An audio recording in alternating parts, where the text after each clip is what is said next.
한국문화예술위원회 아르코미술관의 차승주입니다. 반갑습니다. 네. 우선은 지금 주중이고 또 늦은 시각인데 이렇게 저희 행사 때문에 자리 같이 해주셔서 정말 감사합니다. 저희 인사미술공간이랑 혹시 연이 있으신지는 잘 모르겠지만 인미공은 사실 20년 동안 그 전시뿐만 아니라 그 당대의 어떤 화두나 주요 어떤 이슈들을 갖고 창작자와 관계자들이 같이 얘기할 수 있는 그런 담론 확산의 자리를 많이 마련해 왔어요. 그래서 이번 행사도 사실은 인미공 아카이브 전시기 때문에 프로젝트기 때문에 그 인미공의 주요 방향성이나 그동안의 어떤 유산들을 이어서 지금 이제 좀 이런 토론의 자리나 이런 플랫폼을 마련하고자 준비된 자리입니다. 근데 워낙 올해의 가장 큰 화두는 저희가 코로나19 이후에 예술 경험이 어떻게 바뀔 것인지 혹은 지금 현재 어떤 것들이 가장 중점적으로 좀 창작자나 기획자 입장에서 생각을 해야 되고 제도 기관에서 어떤 것들을 고민해야 되는지를 생각해 보기 위해서 가장 중요한 화두가 아닐까 그런 생각을 합니다. 그래서 뭐 오늘 이 자리에 오신 분들이 어떤 목적으로 또 어떤 걸 기대하고 이 자리에 계신지 모르겠지만 오늘 나누는 얘기가 향후에 이제 그 비대면 시대라고 말하잖아요. 그 시대에 영상예술이 어떤 식으로 조금 더 창작자를 위한 자리 혹은 이제 기획자를 위한 자리에서 이제 갖춰나가야 되는 것들이 무엇인지를 좀 같이 논의하고 확장하는 그런 자리가 되었으면 좋겠습니다. 워낙 저희 이제 아르코에서도 긴급 지원이라고 해가지고 코로나19에 급히 이제 대비한다고는 했지만 현장의 목소리를 많이 담지는 못했었어요. 그래서 이 자리가 사실 그런 어떤 중요한 계기가 되기를 바라는 마음이 있고요. 긴급 지원이라고 할 때 사실 이제 피해의 부분들에 대해서 조금 실질적으로 어떤 피해가 있는지 사례 조사를 해서 경제적인 지원에 좀 많이 국한된 경우가 많았고 또 온라인 확산이라는 굉장히 이제 전시 경험을 할 수 없는 상태에서 온라인이 마치 모든 것들의 대안이고 되게 이상적인 방식인 것처럼 좀 무분별하게 온라인 컨텐츠 지원, 제작 지원 이런 쪽으로 많이 긴급 투자된 경우가 있습니다. 근데 그 안에서도 굉장히 사각지대가 있고 저희도 좀 면밀히 살펴야 되는 부분들이 있기 때문에 이런 창작자와 기획자의 목소리를 좀 들어보고 싶어서 마련을 했습니다. 오늘 행사는 사실 오늘과 다음 주에 열리는 두 가지 행사로 이루어져 있고요. 오늘은 이제 영상예술에 대해서 얘기를 하고 다음 주에는 퍼포먼스 예술에 대해서 얘기를 합니다. 왜냐하면 긴급 지원을 할 때 뭐 온라인 얘기도 하고 뭐 경제적인 뭐 피해도 얘기를 하지만 사실 조금 더 공연 쪽에 국한돼서 집중되는 경우가 많아요. 근데 시각적으로는 아직 많이 논의가 안 된 것 같아요. 그래서 시각 쪽에서도 좀 이런 어떤 활동들에 집중해서 얘기를 해봐야 되는데 물론 모든 매체들이 다 중요하겠지만 좀 대면에 기반했던 퍼포먼스 굉장히 중요할 것 같고 또 영상예술도 사실은 온라인 전시라고 소비되는 그런 영상예술들이 이게 정말 영상작품을 보고 있는 건가? 혹은 영상작품을 제대로 담고 있나? 작가들은 이걸 어떻게 생각할까? 이런 것들이 너무나 저는 중요하게 생각을 했고 문제점이 있다고 생각을 했기 때문에 모든 매체가 중요하지만 다시 한번 영상과 퍼포먼스로 기획을 하게 되었습니다. 오늘 이 자리에 오신 선생님들은 정말 다양한 영상 안에서도 다양한 어떤 그런 역할들을 하고 계신 분들이신데요. 제가 소개를 잠깐 드리도록 하겠습니다. 먼저 이제 창작자 입장에서 조금 말씀을 해주실 저희 바로 옆에 계신데 인미공 창작소라고 지금 인사미술공간 올해 처음으로 시도한 레지던시 프로그램이 있습니다. 거기 입주한 첫 1기 입주팀의 쿨라팀의 곽소진 작가님 오셨습니다. 박수로 환영 부탁드립니다. 그리고 마찬가지로 창작자 입장에서 말씀을 좀 해주실 저희 한국예술종합학교 강사이신 차재민 작가님 오셨습니다. 감사합니다. 그리고 조금 더 기획자 입장에서 이를 좀 살펴주실 전 국립현대미술관 필름앤비디오 학예사였던 김은희 선생님 오셨습니다. 가장 끝에 계시고요. 그리고 저희가 오늘 온라인 플랫폼에 대한 이야기를 할 것이기 때문에 이에 대해서 조금 더 사실 코로나가 이를 가속화시켰던 것뿐이지 굉장히 오래전부터 이런 플랫폼들은 많이 갖춰져 있었잖아요. 그래서 선제적으로 이런 플랫폼들을 운영하고 계신 더 스트림의 정세라 대표님과 오셨습니다. 네. 그리고 이젤의 윤영준 대표님 오셨습니다. 네, 오늘 얘기는 제가 이제 진행을 하겠지만 제가 질문하고 대답하는 식은 아니고요. 이 패널 선생님들께서도 사실은 계속 질문이나 어떤 궁금한 지점들이 굉장히 많으실 것 같기 때문에 서로 패널 분들끼리도 자유롭게 질문을 하고 오가는 자리가 되었으면 좋겠고, 마찬가지로 관객분들도 이제 뭐 얘기가 나올 때 바로바로 개입하셔가지고 질문을 이끌어 주셔도 됩니다. 저의 이제 첫 번째 질문은 사실은 제가 이거를 기획하면서 가장 좀 정말 이거는 모여서 얘기를 해봐야 되겠다라고 생각했던 지점은, 저희 아르코 미술관도 개폐를 엄청 많이 했어요. 사실 올해 전시가 너무 예정이 많이 있었는데 이제 지금의 단계에서는 개폐 그런 것들이 좀 달라지긴 했지만, 뭐 3월 달에 베니스 전시도 갑자기 닫아야 했고, 그 다음에 전시 일정들도 다 이제 틀어지고 어떻게 해야 되나 싶은 와중에 온라인 전시를 급하게 진행을 해야 된다라는 의견들이 많이 모였어요. 근데 온라인 전시에 대해서 굉장히 많은 이견들이 있는 와중에 도대체 뭐가 온라인 전시냐 했을 때 결국은 그래도 전시를 보여줘야지 온라인으로 하다 보니까 전시 스케치 위주에 머무는 경우가 많은 거예요. 근데 영상 작품이 대부분인 어떤 전시에서 그 큐레이터가 나와서 그냥 전시 소개하고 영상을 딱 이렇게 전시장을 스케치하는데 이게 온라인 전시라고 과연 말할 수 있는가? 작업을 봤을까? 라는 너무 이게 문제라고 생각을 했고, 그렇다면은 앞으로 이런 것이 저희가 불가피하다고 할 때, 지금 이제 대면이 됐지만 대면과 비대면이 공존해야 되는 시기라고 할 때 그 온라인 플랫폼, 온라인 전시는 어떤 모습을 갖춰야 될까 너무 궁금했어요. 그래서 이런 것들에 대해서 사실 여기 계신 선생님들의 입장과 지금 현재를 어떻게 바라보고 계신지 진단, 그다음에 입장, 그다음에 이런 무분별한 온라인 전시라고 소위 말이 되는 그런 확산을 어떻게 바라보고 계신지 궁금합니다. 우선 그 전에 저희가 마이크가 너무 이렇게 막 인원수대로 안 돼 있어서 좀 마스크를 쓰고 마이크를 돌려가면서 하는 점 양해 부탁드리겠습니다. 그러면은 먼저 그러니까 작가님들 입장부터 먼저 좀 여쭤볼게요. 어떻게 보고 계시고 이 온라인 전시라고 소비되는 그런 영상 작업들에 대해서 좀 어떤 게 가장 우려되시는가요?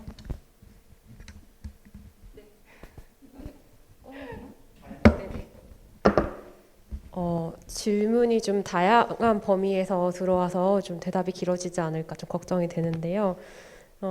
일단은 좀 부정적인 면들에 대해서는 이미 많이 도드라지는 부분이 있는 것 같은데, 제가 좀 긍정적으로 보는 부분이 있다면 그 현대미술의 성향과 언택트 시대의 속성이 좀 유사한 부분이 있는 것 같아요. 예를 들면 현대미술이 어떤 커다란 형체의 공동체를 좀 지향하는 성향이 기존에 있었던 것 같거든요. 그러니까 영화처럼 다수가 생산해서 다수가 소비하는 형태가 아니었기 때문에 이렇게 보면 어떻게 보면 이런 성향이 다분히 현대미술이 추구해왔던 성질과 비슷한 부분이 있다라고 본다면, 그러니까 기존의 전시회라는 것도 사실은 각자가 가능한 시간에 어떤 특정 공간을 방문해서 아주 소규모로 아주 일시적인 공동체를 만들고 흩어지는 것이라고 생각을 한다면, 언택트 시대의 어떤 모임을 가지더라도 사람을 최소화하고 아주 시간을 최소화해서 필요한 사람과 필요한 시간에만 만나고 헤어지는 경우가 많은데, 이런 성향들이 어떤 넓고 큰 공동체를 지향함으로 인해서 발생하는 어떤 감각들과 만났을 때 오히려 더 미술 특정적인 무언가를 해볼 수 있지 않을까? 좀 그런 면도 있는 것 같습니다. 좀 단점이라고 생각하는 부분은 사실은 이제 큐레이터께서 말씀해주신 어떤 전시 스케치나 전시 전경을 담는 그런 온라인 매체들은 언택트 시대 이전에도 좀 많이 존재했던 것 같은데요. 그래서 아주 부가적인 형태로 만들어졌던 것 같습니다. 그런데 제가 좀 도드라지게 이제 진행된 행사는 이제 특히 토크라든지 이제 전시회와 관련한 어떤 뭐 참가한 분들과의 대담이랄지 그런 행사들을 온라인을 통해서 많이 하게 되는데요. 저 또한 이제 그런 행사들 참여를 해본 경험이 있고, 그런데 이런 행사들이 사실은 온라인이라고 하는 어떤 매체를 통해서 하게 되기 때문에 한번 중재된 전달을 하게 되는 것 같습니다. 그러니까 그 말은 무엇이냐면 온라인이라는 장소 자체가 아주 서비스를 하는 공간이기 때문에 굉장히 상냥하고 친절해요. 그래서 뭔가를 이렇게 콕콕 집어서 정리를 해서 얘기를 하게 된다거나 자막을 띄워서 무언가를 설명한다거나 그런 행위들이 그 안에 이제 첨가가 되면서 어떤 해석, 이해, 참여의 차원이 좀 납작해지는 부분이 있는 것 같습니다. 그래서 좀 거친 대화를 한다거나 뭐 때로는 어떤 얼어붙는 상황이랄지 뭐 토크를 하면서 이렇게 우발적으로 나올 수 있는 것들이 있는데 이제 그런 것들이 굉장히 서비스의 차원에서 상냥해지는 어조와 분위기를 이끌 수밖에 없다는 점. 좀 더 직접적으로 설명하자면 이제 줌을 통해서 웹비나를 하게 되면 이제 뭐 사람 수를 많이 제한하지 않는 이상 뭐 1대 100이라든지 숫자들이 좀 늘어나잖아요. 그러면 이제 질문을 받는 것이 이제 그 채팅창을 통해서 질문을 받게 되죠. 이제 그랬을 때 이제 질문 같은 경우도 굉장히 선택을 통해서 이제 몇 개만 이제 받게 되는데 이제 그런 과정들이 좀 사무적으로 이루어진달까요? 그런 부분이 있는 것 같고요. 또 온라인 매체들이 많아지는 것에 대해서는 이제 저 같은 경우는 카디스트라는 공간에서 개인전 하게 됐는데 딱 개인전 오픈하기 직전에 락다운이 시작됐어요. 근데 한국 같은 경우는 락다운을 하지 않았잖아요. 그래서 락다운을 하는 것과 안 하는 것의 차이는 좀 굉장히 큰 것 같아요. 그래서 락다운이 되었을 때 미술관과 그 기관들이 느꼈던 약간 그 심리적 패닉감은 좀 차원이 달랐다고 제가 느꼈던 것 같은데요.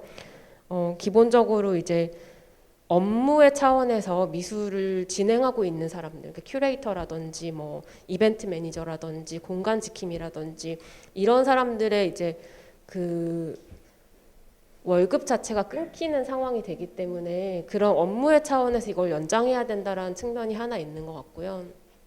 또 하나는 어떤 의미적인 차원에서 이런 시대에도 예술을 계속해야 한다는 어떤 의무적인 차원도 있는 것 같아요. 그래서 그 두 가지 지점이 맞물려서 온라인 행사라고 하는 대안적인 방식의 어떤 행사, 뭐 전시를 기획하게 되는 것 같고요. 하지만 저 같은 경우 이제 락다운이 있으면서 이게 7개월이라는 텀이 생기고는 좀 다른 전시와 다르게 전시를 끝나고 나서 대화를 좀 깊게 나눌 수 있었던 기회가 됐던 것 같아요. 그래서 이 위기의 상황에 어떤 그 전의 어떤 속도에 대해서 한번 점검해 볼 수 있었다는 점, 그런 것은 제가 개인적으로 좀 체험할 수 있었고요. 또 창작자로서 조금 이 시대와 관련해서 고민이 되는 지점은 어떤 이미지의 의미 변화 같은 것들을 생각하게 되는데요.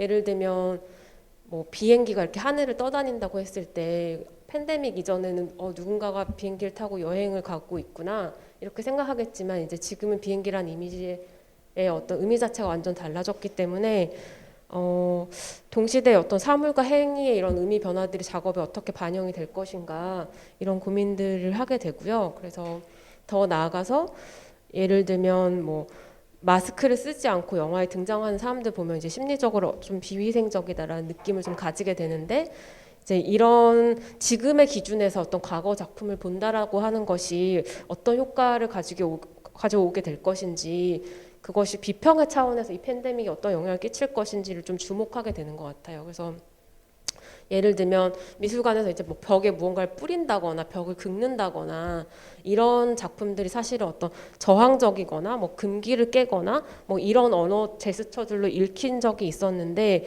지금은 이제 거기에 위생의 개념이 들어오다 보니까 그러니까 직접적인 텍스처가 보이는 작업들이 장기적으로 이렇게 팬데믹이 됐을 때 이런 언어 차원들이 어떻게 비평으로 다루어질 것인가를 좀 고민하게 되는 것 같아요. 여기까지가 제가 선생님께서 해주신 질문에 대한 대답이 될 것 같아요. 네. 저는 사실 근데 되게 실질적으로 창작자 입장에서 온라인으로 만약에 전시를 해야 된다면은 그게 이제 실제로 전달하는 방식이나 기술이 더 이제 특화돼서 매개되는 방식이나 이런 것들에 대한 어떤 고민과 그러니까 인터페이스죠. 이제 관객과 만나는 방식에 대한 차원 이제 먼저 나오고 저작권 문제나 여러 가지 그런 이슈들일 줄 알았는데 오히려 이제 의미 변화에 대한 얘기가 굉장히 흥미로웠고 그 변화되는 지점이 또 이제 의미를 더 확장시키는 어떤 그런 또 긍정적인 요소에 대해서도 얘기를 해주셨기 때문에 되게 흥미롭게 들었습니다. 곽수진 작가님은 어떠세요? 저는 사실은 작가로서 작업을 한 경력은 너무 짧아서 이 쿨라로 작업을 한 게 거의 시작이어가지고요.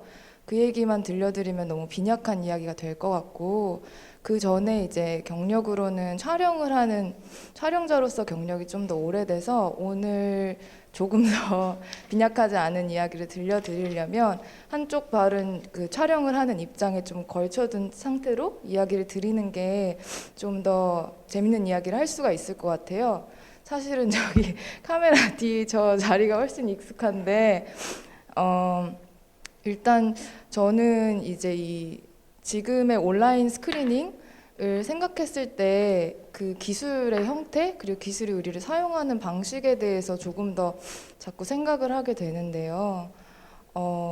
제가 테크니션으로 일을 할 때 혹은 테크니션으로 일을 하는 선배들의 이야기를 들었을 때 항상 막 그런 이야기를 주로 쓰게 되는 거예요. 이걸 사용하는 게 더 유리하지.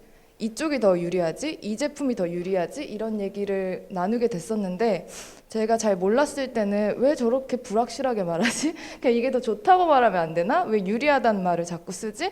했었는데 제가 실제로 일을 해보니까 그 유리하다는 말을 쓸 수밖에 없는 이유들이 있더라고요. 근데 그 중에서 가장 대표적인 것은 어쨌든 이 영상 미디어 매체에서 사용되는 제품들은 기성품을 사용하게 된다는 거. 그러니까 카메라를 작가가 직접 만들 수는 없잖아요.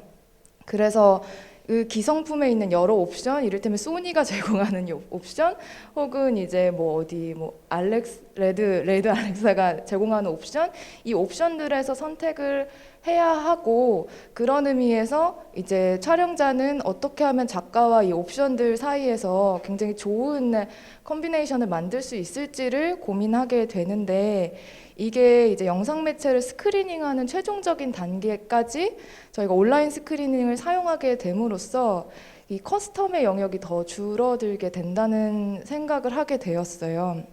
그래서 이게 스크리닝 전시에서 이를테면은 뭐 모니터에 프로젝션을 하고 어떤 모니터를 사용하고 또 어떤 전시 구성을 하게 될 것인지는 보다 더 커스텀적인 면이 있다고 해야 되나?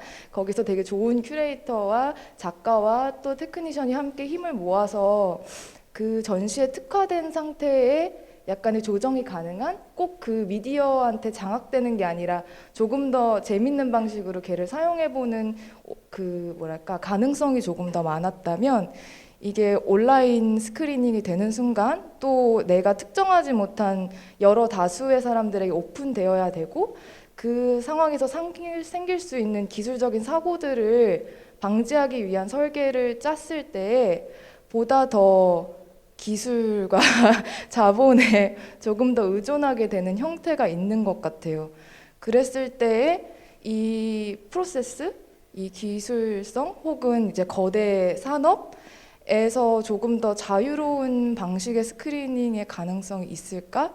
혹은 이 온라인 네트워크를 우리가 다 같이 동시적으로 사용하게 될 때에 차재민 작가님 말씀해주신 그 거대한 유니온으로서의 가능성이 열리는 동시에 또 이 기술적인 측면에서는 이 산업 자본의 형태를 또 어떻게 극복해야 될까 하는 게 저는 테크니컬한 측면에서 좀 요새 고민이 되는 지점이었습니다. 네. 네, 아무래도 이제 그 지금 미술관이나 이런 데서 뭐 싱글 채널과 또 다르게 영화라는 그 형식 안에서 더 많이 작업을 해오셨고 또 이제 촬영을 하셨던 작가님이셔서 그런 지금 뭐 기술이 창작자를 사용하는 방식에 대해서 말씀해주신 부분이 좀 흥미로웠습니다. 저는 그 앞서 잠깐 말씀드렸지만 온라인 전시가 함의하는 게 사실 온라인 전시를 경험해 봤냐라고 설문조사를 어디서 봤는데 결과가 보통 이제 뭐 녹화된 걸 봤다가 한 거의 50%, 그 다음에 한 40%가 뭐 스트리밍을 봤다. 그 다음에 한 10%가 VR, AR 경험했다. 뭐이 정도예요. 그러니까 어떻게 보면은 그나마 좀 그 관객의 경험을 이렇게 더 체감형으로 만들어낼 수 있는 것들은 너무나 거대 자본이 들어와야지만 가능한 상황에서 결국은 녹화나 스트리밍 방식으로 이 영상 작업들을 경험할 수밖에 없다면 어떤 것들이 그러니까 전시 경험이랑은 또 다른 차원으로 생각할 수밖에 없고 전시 경험을 절대로 대체할 수 없는 무언가라고 생각을 했을 때 어떤 구조나 어떤 방식들이 정말 이렇게 기본이 돼야 될까에 대해서 고민을 안 할 수가 없는 것 같아요. 그래서 그런 측면에서 정세라 선생님 지금 더 스트림이 사실은 그런 방식으로 선제적으로 하고 계시기 때문에 지금 이 현 상황을 어떻게 보고 계시고 또 진짜 말씀드린 것처럼 이 무분별한 온라인 전시라고 통용되는 그런 방식에 대해서 좀 비판적인 시선도 있으실 것 같아요. 네, 일단은 온라인 전시에 대한 어떤 부정적인 부분들. 근데 저는 이제 사실은 온라인 전시에 대한 부정적인 감정보다는 오히려 이제 온오프라인 안에서 서로가 보충할 수밖에 없는 현실이 분명히 있거든요. 그러니까는 오프라인에서 우리가 이제 감각적으로 전시 환경을 경험하는 차원에서 보자면 그거는 거의 개별의 이제 차원으로 넘어가 버리잖아요. 그러니까 그 개별자가 그 환경에서 정말 온전히 그 작품을 잘 인지했는지 이해했는지는 그 누구도 사실 알 수가 없거든요. 굉장히 개별적인 일들이라서 그게 온라인으로 갔다고 해서 아주 많은 요소들이 차이가 나거나 그 하위의 범위 안에 들 거라는 생각은 사실은 없어요. 그래서 특히나 우리가 이제 지금 얘기하려고 하는 영상 예술의 같은 경우에는 오히려 이제 저는 또 창작자 입장보다는 매개하고 기획하는 기획자 입장에서 보면 온라인 플랫폼을 운영하고 있지만 운영하는 이제 목적 자체도 제가 작품을 더 연구하기 위한 어떤 플랫폼으로서의 기능도 분명히 있거든요. 그러면 그 연구자나 기획자 입장에서 보면은 온라인상에서 스트리밍돼서 어떤 작가의 작품을 온전하게 분석할 수 있는 환경에 내가 있다고 하는 것이 훨씬 더 좋은 이제 감각으로 다가오는 거죠. 그리고 매번 전시장을 갈 수 없기 때문에 이제 그런 시공간을 초월해서 어쨌든 내가 원할 때 작품들을 아주 이제 더 많이 그렇게 쪼개볼 수 있는 것들. 그러니까는 스트리밍돼서 한번 지나가는 이례적 현상들을 전시장에서 다시 한번 이렇게 굉장히 수동적으로 기다려야 된다라고 하면 온라인상에서의 전시의 환경은 대부분 굉장히 그 오디언스나 유저라고 할 수 있는 사용자들이 적극적으로 또 이제 상호작용할 수 있는 거죠. 그래서 그런 부분들에서는 온오프라인의 이제 이런 세계가 결국에는 우리 팬데믹 이전에도 있었지만 팬데믹 이후에는 거의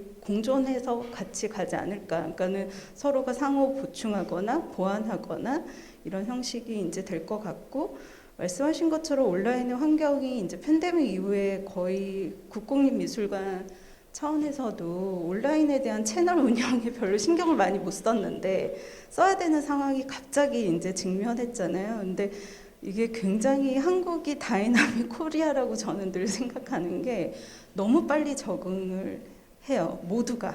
그러니까 기관에서 운영하는 기획자나 뭐 행정가들도 마찬가지고 창작자, 뭐 연구자들도 마찬가지거든요. 그래서 그러한 이제 환경의 그 채널화되는 것들 이런 것들도 조금씩 국공립 기관에서도 이 뭐랄까 스트리밍의 환경이 굉장히 좋게끔 지금 몇 개월 사이에도 변해요. 그래서 처음에는 지금 말씀하신 것처럼 큐레이터가 공간을 한번 이렇게 투어링 해주는 스크린 정도였다라고 하면 지금은 이제 굉장히 기술이 더 접목되거나 아니면 조금 더 정제된 그러니까 그 작품을 좀 더 온전하게 소화할 수 있게끔 하는 이제 촬영들이 들어가면서 그런 것들 이제 이해를 도와주려고 하는 거죠. 뭐 텍스트 기반이 또 팝업 창에 뜰 수도 있게끔 한다거나 그래서 어쨌든 지금의 모든 상황들이 규정할 수 없게끔 온고잉의 상황으로 계속 가고 있기 때문에 그러한 환경에 대한 것들은 저희가 조금 더 약간 참아가면서 봐줘야 되는 부분들 좀 지켜봐주고 서로 거기에 대해서 적극적으로 동참해줘야 되는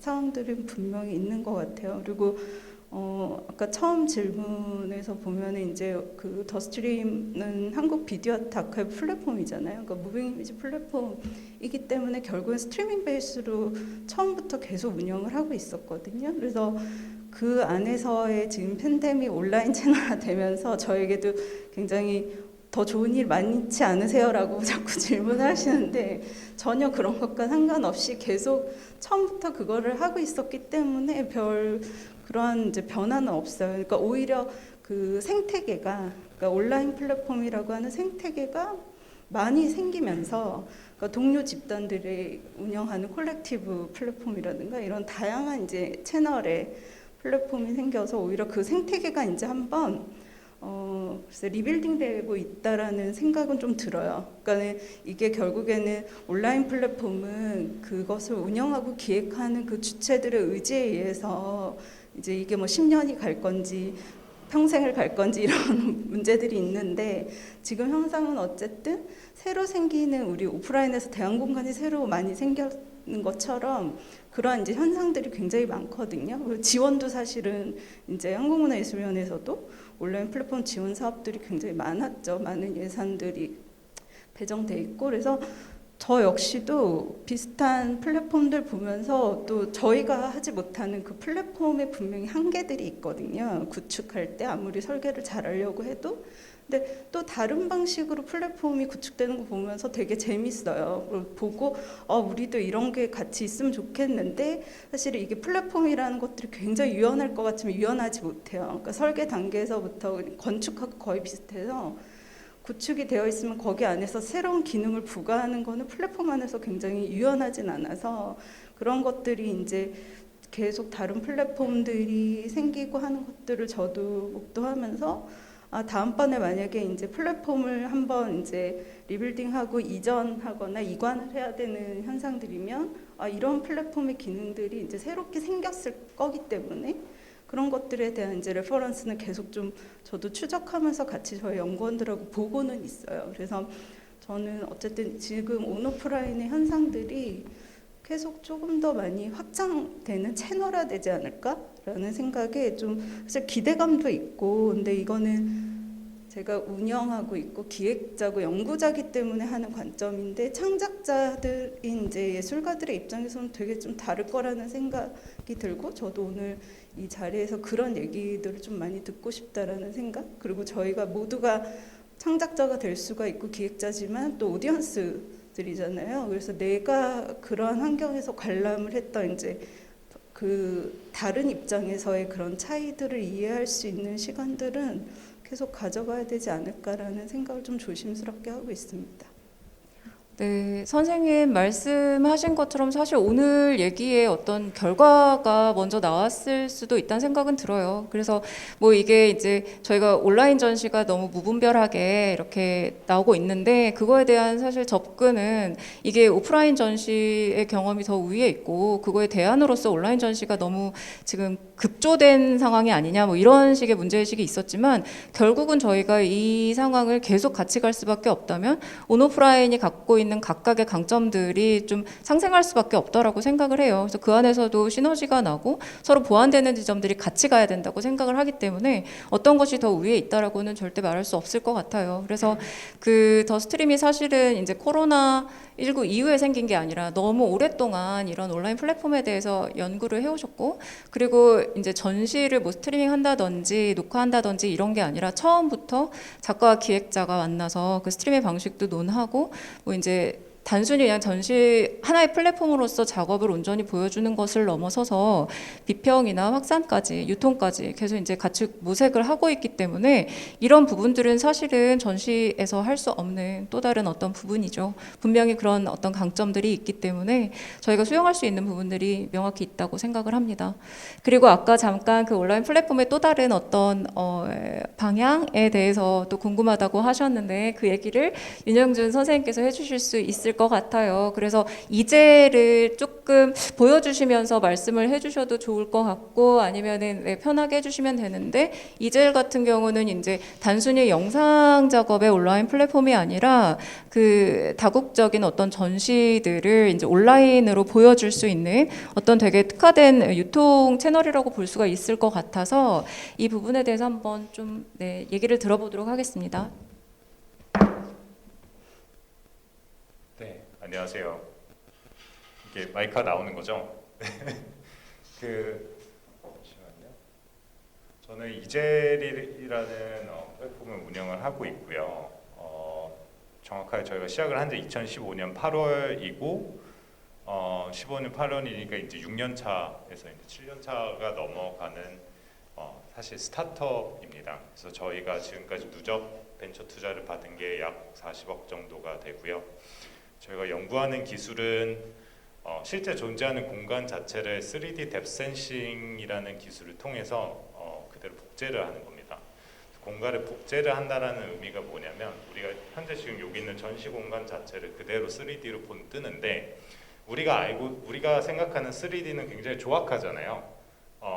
어떻게 보면은 우리가 생각하는 3D는 어떤 게임 같은 느낌이 나거나 아니면은 뭐라고 해야 되지? 뭐 옛날에 봤던 2D 게임의 조금 확장된 버전이라든가 그렇게 생각을 하게 되는데 여전히 3D라는 개념이 현실하고 괴리감이 존재를 해요. 그래서 그 이제 완성 단계를 넘어가기 전에 과도기 단계에서 어떻게 하면 굉장히 극사실적으로 공간을 보여줄까라는 기술에 대해서 연구가 전 세계적으로 되게 많이 됐었고 그 중에 하나가 이제 3D 스캐너를 활용을 하는 뎁센싱 기술을 활용을 하는 기술이 되는데 이 공간을 그 적외선 센서로 이제 스캔을 해서 3D 공간이 본떠지면은 동시에 우리가 2D 텍스처를 촬영을 합니다. 우리가 2D 텍스처라고 하면은 사진이거든요. 그래서 그 사진을 동시에 입히는 거예요. 그 위에 그 3D 공간 위에. 그러면 우리가 실제로 프로젝션 돼서 보이는 것들 예를 들어 볼까요? 이제 리만 머핀 홍콩에서 있었던 그 헬렌 파시기안이라는 그 라이트 아트 무브먼트 작가의 전시 중에 하나인데요. 우리가 전시는 이미 끝났어요. 전시는 이미 예전에 끝났고 우리가 어떻게 보면 다시 갈 수 없는 공간이 됐는데 아마 지금 조금 인터넷이 느려서 로딩 시간이 좀 길게 나오는 것 같은데 우리가 이 공간에 홍콩 그 저기 어디죠? 그 페더 빌딩에 있는 이제 리만 머핀의 공간인데 우리가 이 공간 한 번도 가보지 못하셨던 분들도 계실 거고 가보셨던 분들도 계실 건데 공간 자체를 보면 굉장히 자유롭게 스무스하게 이동을 하게 되죠. 마치 내가 여기 그 걸어 다니는 것처럼 구글 스트릿 뷰는 좀 쪼개지는 느낌도 많이 나고 하는데 그 이유가 이 공간 안에 지금 화살표 커서를 잘 보시면 벽을 타고 움직이죠. 이렇게 움직이죠. 여기를 벽을 타고 움직이죠. 이 뒤에 3D 메쉬가 존재를 하는 겁니다. 3D 골격으로 이 공간의 구조가 다 있어요. 심지어 이 작은 작품들도 전부 다 메쉬가 있습니다. 근데 3D 스캐닝 자체는 아직까지는 이게 범용적으로 사용되는 장비들은 3D 스캐닝을 했을 때 정말 이렇게 물체가 완전 또렷하게 나오지는 않아요. 이걸 투박하게 나오거든요. 그렇기 때문에 우리가 2D 텍스처인 그 이미지를 같이 이제 합성을 해서 실제 공간을 보여드리는 거죠. 그래서 제가 이 스팟에서 이 스팟을 이동할 때 그 중간에 3D 메쉬를 살짝 보여줬다가 없애는 거예요. 그렇게 되면 자연스럽게 내가 이동을 하는 것처럼 보여지게 되겠죠. 그래서 이런 방식으로 저희가 전시 공간을 아카이브를 하고 컨텐츠를 개발을 합니다. 그래서 예를 들어서 이 작업에 대해서 관심이 있다라고 하면 실제로 이 갤러리 공간이기 때문에 저희가 갤러리뿐만 아니라 미술관, 대안공간하고도 일을 하고 있는데 갤러리 같은 경우에는 저희 일단 목적 자체가 작품을 이제 그 작품을 가지고 싶은 사람에게 이렇게 판매하는 공간이기 때문에 실제로 인쿼리 기능까지 저희가 전부 다 달고 있고 실제로 구매까지 연결이 가능하고요. 근데 항상 저는 생각하는 건 작품의 구매까지 가는 데 있어서는 굉장히 컨텐츠적인 부분이나 작품에 대한 이해가 굉장히 중요하기 때문에 우리가 일반적으로 기존에는 온라인에서는 텍스트로 굉장히 감상을 많이 하게 됐는데 저희가 이제 오디오 투어를 따로 제공을 해요. 그래서 소리가 아마 나오지는 않는 것 같은데 이제 오디오 투어가 준비가 돼 있어서 이 전시 자체를 이제 큐레이터와 갤러리스트와 작가가 같이 저희랑 오디오 투어를 개발을 해서 가장 최적의 방식으로 설명을 해주는 그런 방식으로 컨텐츠가 준비가 돼 있습니다. 그래서 이런 방식으로 저희가 기존에 이제 아까 말씀하셨던 스케치, 영상 스케치 같은 경우에는 한계가 있어요. 이 장면에서 다른 장면으로 넘어가게 되면 그 공간에서의 느낌을 보여줄 수 없는데 최대한 그런 부분을 보존을 하고 살리는 기술을 계속해서 개발을 하고 있고, 아까 작가님이 말씀하셨듯이 이런 게 굉장히 중요한 것 같아요. 내가 오늘 방문했던 이 전시장에서 봤던 영상과 어제 봤던 영상의 느낌은 완전 다를 수 있거든요. 그 이유가 그 전시 공간에서 나는 갑자기 그 옆에 누군가가 흙을 밟고 와서 나는 흙냄새 때문에 이 영상이 다르게 느껴질 수도 있고요. 아니면 내가 어제보다는 기분이 더 좋아서 이 영상이 또 다르게 느껴질 수도 있고, 아니면 내가 오늘 아침에 봤던 신문과 신문의 내용과 이 영상 작업이 어느 정도 일맥상통해서 이해를 더 잘하게 돼서 또 어제보다 다르게 느껴질 수도 있고요. 그런 부분은 정말 내가 그 공간에 갔을 때만 경험할 수 있는 부분이기 때문에 그거를 복제한다, 그거를 그대로 온라인에서 너무 가지고 온다라는 생각은 절대 아니에요. 왜냐하면 저 자체도 작품을 구매를 하고 있고 그리고 작품을 감상하는 사람이고 하기 때문에 실제로 캔버스의 냄새를 맡아서 캔버스에서 나는 냄새가 얼마나 좋은지를 알고 있고 그거는 온라인 전시장에서 볼 수 없다는 거 알아요. 하지만 또한 이젤이 시작했던 가장 큰 이유는 그런 기회조차 갖지 못하는 분들이 너무 많아요. 그래서 저희가 심지어 이메일을 되게 감사하다는 이메일을 되게 많이 받는데, 텍사스 같은 데에서 그러니까 진짜 미러 오브 노웨어죠. 아무도 없는 그런 시골에 계신 분이 그 자기 아이들한테 뭔가 전시를 보여줄 수 있는 게 너무 고맙다고 이메일이 오는 경우도 있고 그런 경우가 되게 많거든요. 그래서 온라인이 갖고 있는 어떤 장벽을 깨줄 수 있는 부분이 분명히 존재를 하고, 실제로 대체제 혹은 대안 이런 얘기가 안 나왔으면 좋겠어요. 그런 개념에서 온라인과 오프라인이 존재를 하는 게 아니거든요. 그래서 우리가 요새는 마켓컬리 같이 이제 신선식품을 온라인에서 주문을 하면 오잖아요. 근데 우리가 포기하는 거는 내가 실제 마켓에 가서 뭐 예를 들어 사과를 산다고 해서 사과의 냄새를 맡거나 사과가 얼마나 신선한지를 먼저 보는 행위나 과정을 다 스킵한 채 내 편리성이 앞서가게 되잖아요. 온라인에서도 그런 부분이 강조될 수밖에 없는 것 같아요. 이 미술이라는 것 자체가 더 많은 사람들한테 다가가기 위해서는 아까 작가님께서 경계하셨던 좀 더 사람들한테 어떻게 보면 한정적인 틀 안에서 보여줘야 되고 어떻게 보면은 서비스처럼 제공이 돼야 되는 그런 부분에 대해서 제한이 되는 부분은 분명히 있지만은 그렇게 시작이 돼야만 더 많은 사람들이 유입이 될 수 있다고 생각을 해요.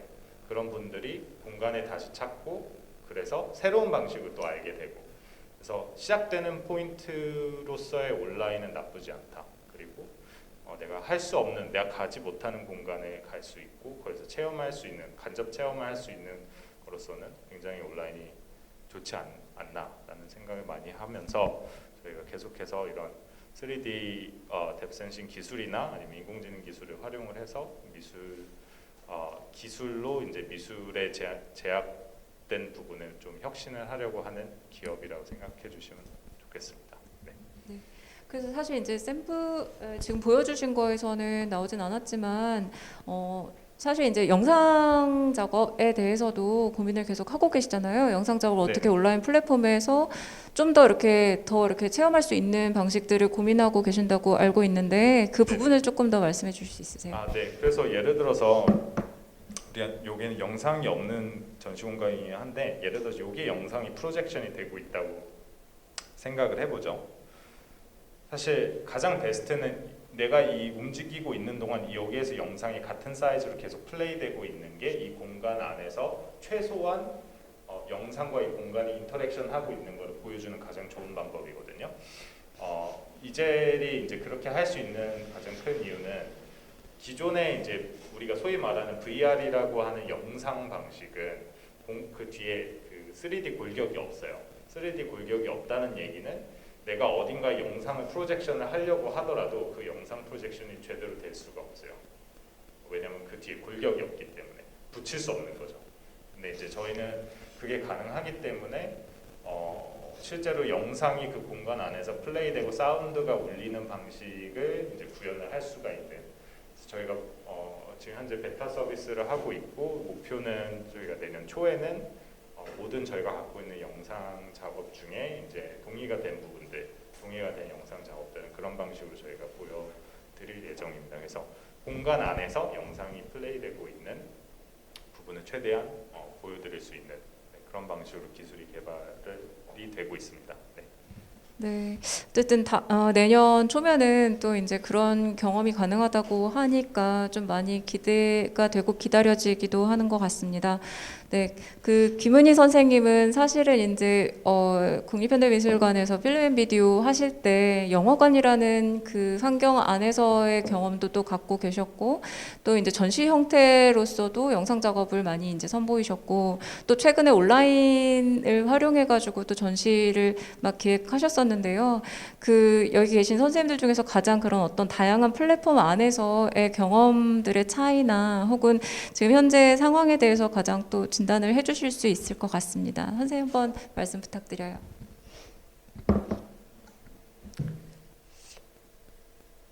지금 선생님 이거 보고 드는 생각인데 말씀하신 것처럼 어떻게 보면 이게 어떤 미술품의 확장된 디지털 버전이라고 말할 수 있을 것 같아요. 그러니까 사실은 지금의 이런 변화가 갑자기 온 건 아니고 뭐 서서히 진행되고 있었고, 근데 이제 코로나 때문에 본격화됐다 이렇게 느껴지거든요. 영화 같은 경우는 뭐 이미 넷플릭스가 통해서 사람들이 굉장히 많은 영화를 보고 있고, 좀 있으면 디즈니도 이제 곧 그 오픈할 거고, 그래서 그 극장에 가는 불편함보다는 집에서 편하게 볼 수 있는 그런 기회가 더 많아진 거잖아요. 근데 이제 그 무빙 이미지 작품 같은 경우에 전시가 됐을 경우에 그거를 이제 선생님 이렇게 공간에서 보는 느낌을 이 디지털 버전으로도 만들어 주시려고 하는 건가요? 그러니까 사실은 그냥 스트리밍을 하면 되잖아요. 그 원본을, 영상 파일을. 근데 이제 공간 안에서 보는 것처럼 만들어 주겠다는 거죠. 네, 맞습니다. 그래서 영상이 이제 어떤 공간에서 스페이스에서 프로젝션이 됐을 때 그 영상이 프로젝션 되는 사이즈라든가 아니면 배치 이런 것들이 그 주변에 있는 작품들, 다른 작품들 혹은 사물들하고 인터랙션 되는 부분이 굉장히 중요하기 때문에 그 영상, 그 큐레이터나 작가가 그 공간 안에서 의도한 바를 재현을 최대한 하려고 하는 게 저희 목표입니다. 이게 VR에는 가능할 것 같은데 2D에서는 좀 어떤지 모르겠어요. 그러니까 뭐 예를 들면은 그러니까 나를 대신해서 아바타가 그 공간에 가서 그걸 본다든가 그러면은 또 다를 텐데, 예. 이렇게 말씀하신 것처럼 그 공간을 대체할 수는 없기 때문에 그냥 그 또 하나의 새로운 형태의 미술관이 탄생하는 게 아닐까 그런 생각이 저는 개인적으로 들었고요. 네, 아까 말씀하신 것처럼 저도 이제 온라인 상영을 이제 최근에 3일간 해봤는데 장점은 분명한 거는 그러니까 물론 제가 기획자 입장에서 보기 때문에 또 그냥 그 단순히 그 관객의 입장에서 볼 때랑은 좀 다를런지는 모르겠어요. 근데 한 작품을 24시간 동안 볼 수 있게끔 하니까 이 작품하고 내가 1대1로 대면하는 느낌이 훨씬 강하게 오는 거죠. 그래서 극장에서는 너무 피곤하면 졸다가 한 반쯤 놓칠 수도 있잖아요. 근데 다시 그 영화를 보려면 한참 또 그 프로그램 뭐 영화제건 뭐건 생겨야만 그 기다려서 보거나, 물론 요즘은 이제 다운로드를 다 받을 수 있긴 하지만은, 근데 이제 그 온라인을 사이버 공간에서의 어떤 그 상영 프로그램을 그 만들어서 그걸 접해서 볼 때에는 그 좀 더 개인화되는 느낌, 그 작품이. 그러니까 그 작가의 작품이 나의 소유물은 아니지만 더 가까이 들여볼 수 있고, 내가 놓쳤던 부분을 다시도 볼 수 있고, 아니면은 좀 지나서 밥 먹고 나서 한 번 더 볼 수도 있고, 이런 장점은 있는 것 같아요. 근데 이제 이런 지금의 현상이 저는 이제 보면서 이거 생각이 났던 거는 미셸 푸코의 책 중에 에테로토피아라는 책이 있잖아요. 근데 거기에서 이제 어떤 얘기를 하냐면은 미술관이라는 거는 시간을 가둬두는 일종의 시간을 저장해두는 역할을 해서 마치 그게 영원한 유토피아, 에테로피아처럼 구축을 하는데 극장은 되게 한시적인 에테로피아고 이렇게 구분해서 얘기를 하거든요. 근데 이 에테로피아라는 게 어떻게 보면은 반공간, 그러니까 되게 예외적 공간이 될 수가 있잖아요. 그래서 마치 어렸을 때 다락방에 들어가서 어떤 책을 읽었는데 그게 엄청난 오세양을 발견한 것 같은 그런 희열을 느끼는 경험들이 아마 있을 것 같아요. 근데 그런 역할을 해주는 게 미술관이든 박물관이든 극장이 했었다면은 이게 이제 온라인 형태로 바뀌었을 때 이런 사이버 공간에서도 그런 되게 비밀스러운 어떤 발견, 되게 굉장히 내밀한 그런 것들을 그런 지각의 어떤 체험을 과연 이제 관객들이 할 수 있을까? 한다면 어떤 형식이 되고 있을까? 근데 이제 잘못 가면 엠번방처럼 되게 변태적인 어떤 그런 욕망의 출구가 또 되고 있잖아요. 이 세계가. 근데 작가들의 경우에는 이게 뭐라 그럴까? 새로운 바다를 발견하는 시점이 아닐까 하는 그런 생각도 저는 얼핏 들었어요. 그래서 이게 사이버 공간 안에서의 우리가 실제하고는 다른, 근데 왜 다르냐면은 특히나 이제 차단당한 것들이 있잖아요. 후각이라든가 뭐 촉각, 그다음에 텍스처가 진료가 완전히 사라져 버리잖아요. 그런 데이터만 있는 세계 안에서의 어떻게 인간이 갖고 있는 어떤 내밀한 어떤 것들을 관객이나 작가나 이거를 다 찾아낼 수 있을까 하는 게 앞으로의 어떤 관건이 아닐까? 뭐 그런 생각이 들었습니다. 사실은 지금 저희가 이렇게 한 번씩 얘기를 해주셨는데 이게 이제 첫 번째 질문이기는 했었어요. 근데 저는 조금 더 나중에 얘기를 이제 지속하면서 좀 온라인 플랫폼이 그래도 갖고 있는 강점이나 어떤 잠재적인 가능성에 대해서 논의를 발전시키려고 했는데 이미 첫 번째 진단과 현 상태에 대해서 선생님들 모두 좀 어느 정도 어떤 가능성 안에서 지금 또 생각을 하고 계신 것 같아요. 그래서 그 지점으로 자연스럽게 이야기를 더 해볼 수 있을 것 같습니다. 지금 정세라 대표님께서는 지금 또 연구를 하고 계시잖아요. 특별히 온라인상에서의 비디오 아트의 경험에 대해서 연구를 하고 계시고 특히 이제 뭐 넷플릭스나 이런 것에 대해서도 연구를 하고 계신데 한번 이 연구 주제와 지금 하고 계신 것에 대해서 얘기를 좀 부탁드리겠습니다.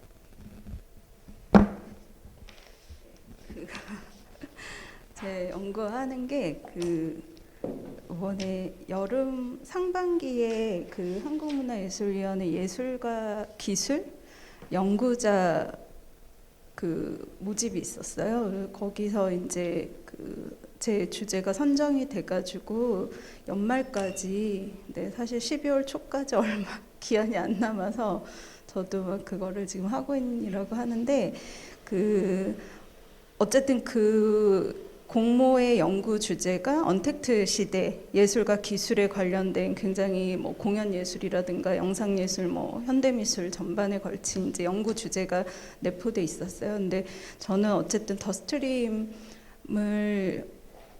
운영하고 있고 또 기획자로서 비디오 아트, 무빙 이즈 관련된 이제 전시 기획과 출판을 계속 하고 있었기 때문에 이 온오프라인 상에서의 어떤 작품을 대면하는 저 역시도 오디언스로서 대면하는 것들 안에서 이제 차이점 분명하고 그 차이점들이 서로 이제 어떻게 서로를 보완하고 보충해 줄 수 있을 것인가, 혹은 굉장히 독립적으로 플랫폼 자체가 그러한 이제 오프라인에서 대체되지 못하는 것보다 더 강력한 어떠한 이제 지각의 요소들을 뭐 대변해 줄 수 있을까, 이런 고민들을 사실은 더 스트림 운영하면서 계속 했던 것 같아요. 그리고 아까 뭐 저희 얘기에서도 나왔지만 더 스트림 같은 경우는 잠시 좀 뭐 아시는 분들도 계시겠지만 모르시는 분들도 있을 것 같아서 이게 이제 저희 더 스트림 그 아카이브 플랫폼인데요. 이제 여기 가면은 사실은 더 스트림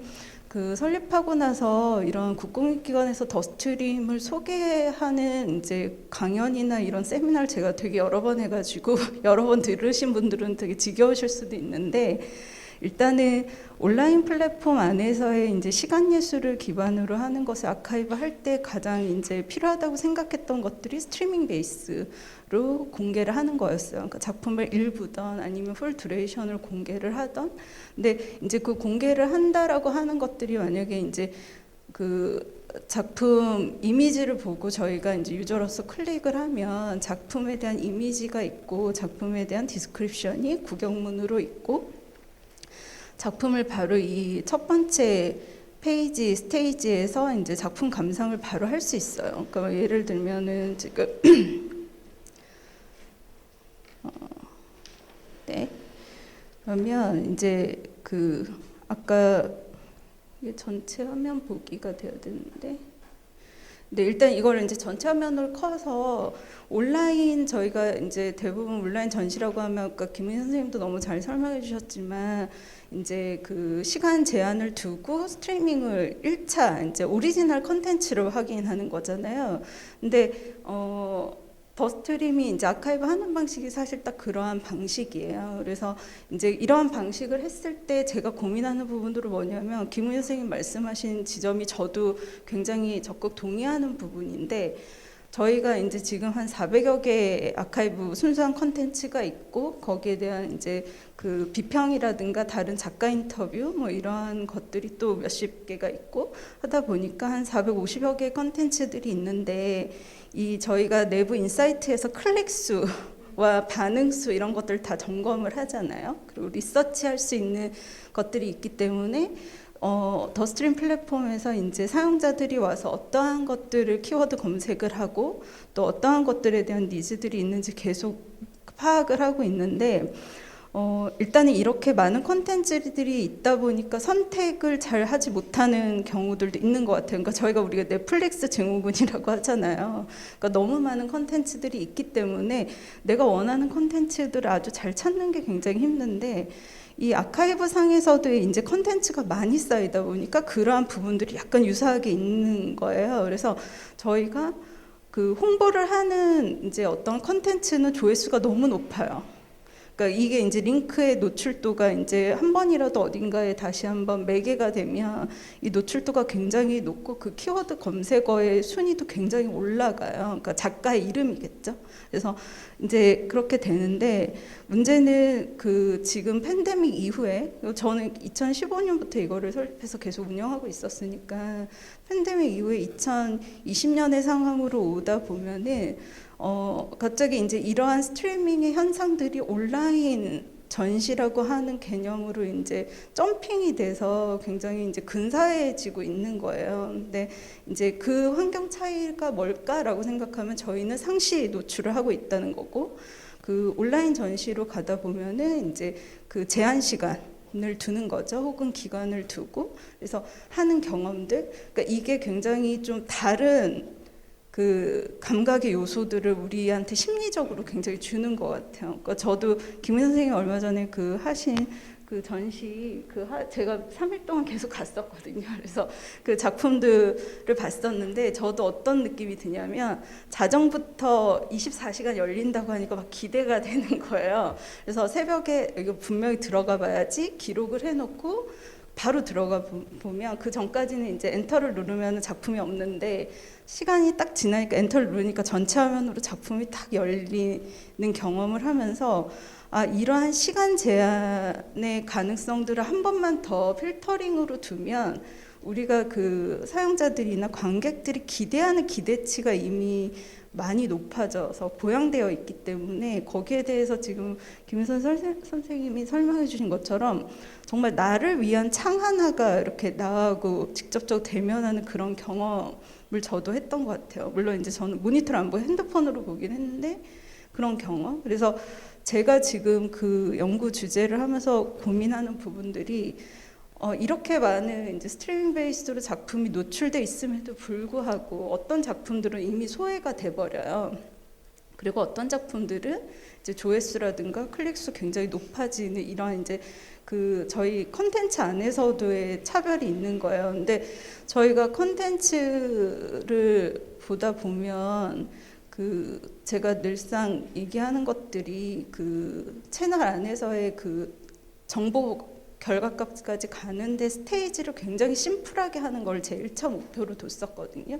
그래서 모든 것들이 이제 한 번 클릭을 하면 모든 것들이 해결될 수 있게끔 하는 것. 그래서 스테이지를 많이 안 둬가지고 굉장히 심플하게 뭔가 작업을 하고 이 작가들에 대해서 운영하는 개인 페이지의 링크도 다 오픈을 해서 매개를 해주는 역할까지도 이제 하는 거를 목표로 했었는데 이게 이제 결국에는 아카이브를 온전히 무빙 이미지를 잘 보여주고 그것에 대해서 저희가 직접 매개자가 되든 아니면 외부 타자들이 저희 컨텐츠를 통해서 허브 역할을 함으로써 연계가 되건 결국에는 이 작품들의 많은 컨텐츠들을 확장해 줄 수 있는 역할들을 하기 위한 게 이제 가장 큰 목표죠. 그게 이제 전시가 될 수도 있고 상영회가 될 수도 있고 그리고 이제 비평이나 출판으로 확장될 수도 있는 거잖아요. 그러니까 결국에는 콘텐츠를 어떻게 확장해주고 매개해줄 것인가가 온라인이라고 하는 이제 세계가 해줘야 되는 역할이라고 하면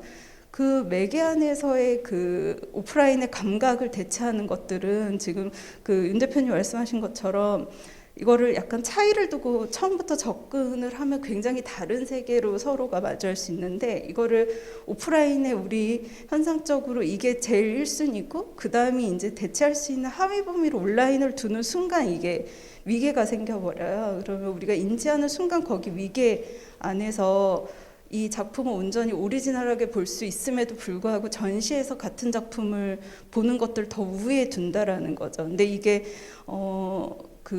아마 연구자나 기획자 입장에서도 오프라인 전시 경험을 더 좋아하시는 분들도 계실 거고 특히나 이제 창작하시는 그 작가들은 자기의 작품이 온라인상에서 온전히 보여줄 수 있음에도 불구하고 오프라인에서 이 환경 그쳐서 설치되는 이 컨디션이 굉장히 중요한 작품들도 있잖아요. 그러니까 이런 작품들 같은 경우는 당연히 조금 우선순위가 오프라인에 갈 수밖에 없는 것 같아요. 근데 만약에 저희가 영화라든가 이런 싱글 채널의 정말 작품들 같은 경우에는 온오프라인의 이제 구분이 이거는 굉장히 개별적인 문제이기 때문에 꼭 플랫폼의 어떤 현상 혹은 오프라인의 환경 이거의 차이로만 지각되지는 않는다라는 게 이제 제가 생각하고 있는 방향이고 그 생각점을 어떻게 서로가 굉장히 이런 범위들을 굉장히 동등한 세계로 인식하면서 계속 끌고 갈 수 있을 것인가가 더 스트림이 고민하고 있고 제가 그 예술과 기술 그 지금 비디오 예술 경험에 대한 이제 논문을 쓰고 있는데 그 논문에서의 어떤 제형 같은 것들도 그런 것 같아요. 근데 차별점이라고 하면 결국에는 큐레이션인 것 같아요. 그러니까는 기획을 어떠한 방향으로 이 컨텐츠를 하느냐 이게 온오프라인 다 떠나서 하느냐의 문제가 얼마나 많은 관객들을 유입할 수 있을 것인가 그리고 굉장히 이제 매력적으로 보게끔 해서 이 컨텐츠에 반응할 수 있게끔 하는 그 확장성을 더 많이 좀 열어놓을 수 있을 것인가 이러한 이제 부분들을 계속 고민하고 있습니다. 그래서 오늘 진짜 이런 대화에서도 사실은 관객분들 얘기도 많이 듣고 싶고 저희가 뭐 관객이자 주체이기 때문에 이런 얘기들이 조금 종합이 되면 더 좋을 것 같다는 생각이 들었어요. 네. 네, 저희가 사실은 되게 싱글 채널 기반을 그러니까 상정을 하고 조금 얘기를 하는 감이 있어서 사실은 싱글 채널은 비교적 그 영상 예술 안에서도 뭐 스트리밍 방식이나 아까 말씀하셨던 그 온라인 전시라고 불리는 그 플랫폼 안에서 여러 가지 좀 제약이라기보다는 더 긍정적인 어떤 장치들을 마련하면은 그 몰입도나 또 긍정적인 효과가 분명히 있는 것 같아요. 그래서 이를테면은 올해였나 환경영화제였나요? 그 온라인 영화제임에도 불구하고 인원 제한이 있었고, 약간 이런 어떤 일종의 장치 같은 것들을 두었을 때 사람들이 지금 선생님 하셨던 것처럼 어떤 특정 시간에만 볼 수 있다든지 이렇게 되면은 더 그 기다리고 그때만 딱 나를 위해 진짜 이렇게 작품이 온전히 다가오는 듯한 그런 그런 경험은 또 다른 어떤 차원이고 새로울 것 같아요. 그럼에도 불구하고 저는 어쨌든 간에 이제 전시장에서 보여지는 그 영상 예술들은 사실은 싱글 채널만 있지 않고 정말 그 현장감 너무 중요하고 관객과의 그 인터랙션 너무 중요하고 또 다채널인 경우도 굉장히 많잖아요. 그리고 사운드도 너무나 중요하고 근데 여전히 그 사운드랑 같이 하는 그런 작업이나 설치적인 요소가 가미되는 영상 예술은 온라인에서 할 때 너무나 저는 많은 좀 그런 아쉬움들이 안타까움들이 또 걱정들이 많이 있을 것만 같아요. 창작자들 입장에서. 혹시 이 부분에 대해서 선생님, 작가님들 혹시 좀 얘기해 주실 부분이 있으실까요? 뭐 약간 곽수진 작가님은 사실 뭐 색감에 대한 얘기도 저랑 사전 미팅 때 해주셨고 조금 더 우려되는 지점에 대해서 약간 말씀을 해주셔도 좋을 것 같아요.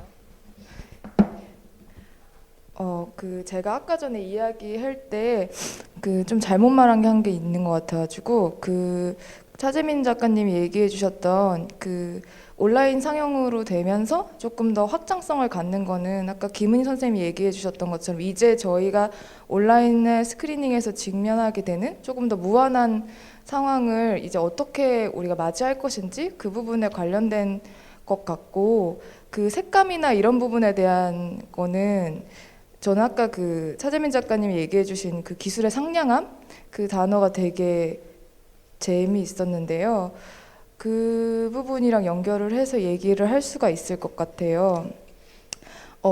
일단 제가 이해하는 바로는 이제 디지털 미디어라는 건 기본적으로 압축을 기준으로 만들어지는 미디어이기 때문에 이 아날로그 세계를 어떻게 디지털 세계 안에서 압축을 할 것인가의 부분이고 그 과정에서 여러 가지 방식으로 여러 굉장히 기발하고 획기적인 방식으로 다양한 압축을 시도하고 그 압축을 되게 잘 해내는 이제 회사들이 승승장구하게 되는 시스템이라고 생각이 되는데요.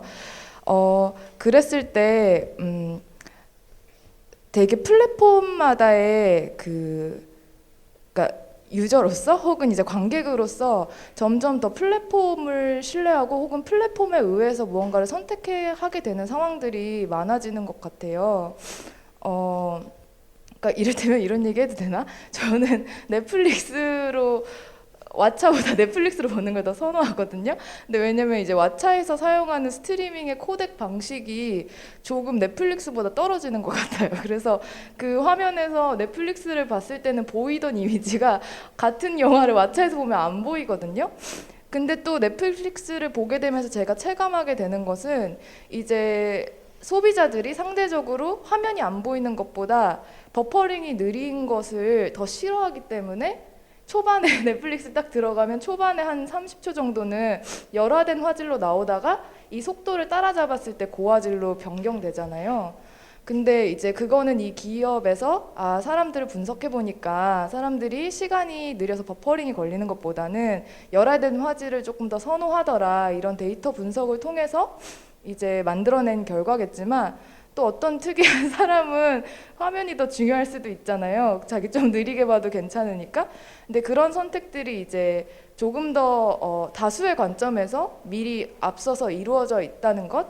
근데 이 플랫폼들이 조금 더 많아지면 이제 선택하는 사람 입장에서 나는 이 플랫폼이 조금 더 나의 취향과 맞다. 혹은 내가 개인으로서 선택하는 완벽하게 매칭될 수는 없겠지만 개인으로서 선택하는 어떤 기준과 맞다 하면서 플랫폼을 선택하게 될 것 같고 그랬을 때 플랫폼의 기능이 조금 더 강화되겠다. 왜냐면 제1의 필터로서 그게 기능을 하게 되는 거니까 이제 그런 플랫폼에 대한 생각이 좀 들었고 그때 차승주 선생님이랑 얘기했던 색감에 관련된 부분은 사실은 저는 그때 저희끼리 했던 사전 미팅 때도 말씀드렸었던 건데 되게 이야기가 강하고 그래서 모바일로 보거나 아니면 뭐로 봐도 몰입도가 있고 너무나 이제 감동적인 서사들이 훨씬 더 이런 온라인 플랫폼에서 더 강세일 것 같다는 생각이 들어요. 그래서 만약에 내가 미디어 작업자로서 그 미디어의 기술성을 되게 끝까지 늘려가지고 실험을 하는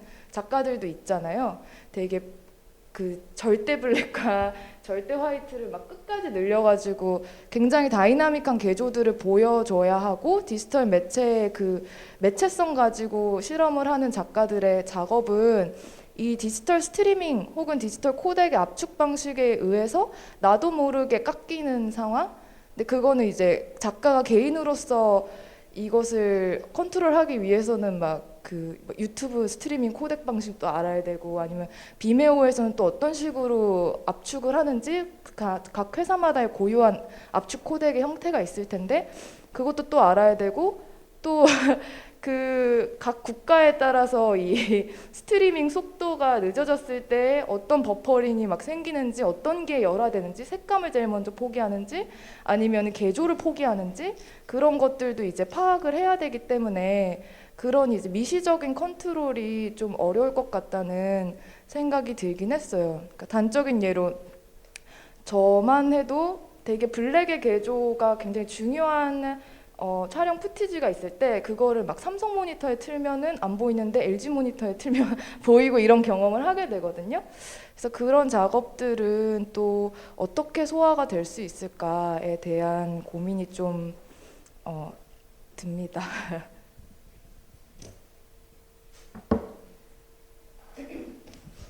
그 온라인과 오프라인에서의 차이점을 어떻게 극복하고자 한다? 이런 생각들 사실 잘 하지 않는 것 같아요. 왜냐하면 그 차이가 있다는 거 너무 뚜렷하게 잘 알고 있기 때문에 사실은 이제 지금까지 논의했던 것처럼 이제 약간의 배타적인 상황을 둬서 관객들이 실제로 작업을 보러 올 때랑 비슷한 심리 상태를 만드는 것 이런 거에 더 집중을 많이 하는 상황인 것 같아요. 예를 들면 제가 지금 참여하고 있는 그 필름앤 링컨 센터의 아트 오브 리얼이라는 영화제가 있어요. 근데 여기는 개념적으로 이제 온라인 스트리밍을 버추얼 티어터라고 쓰더라고요.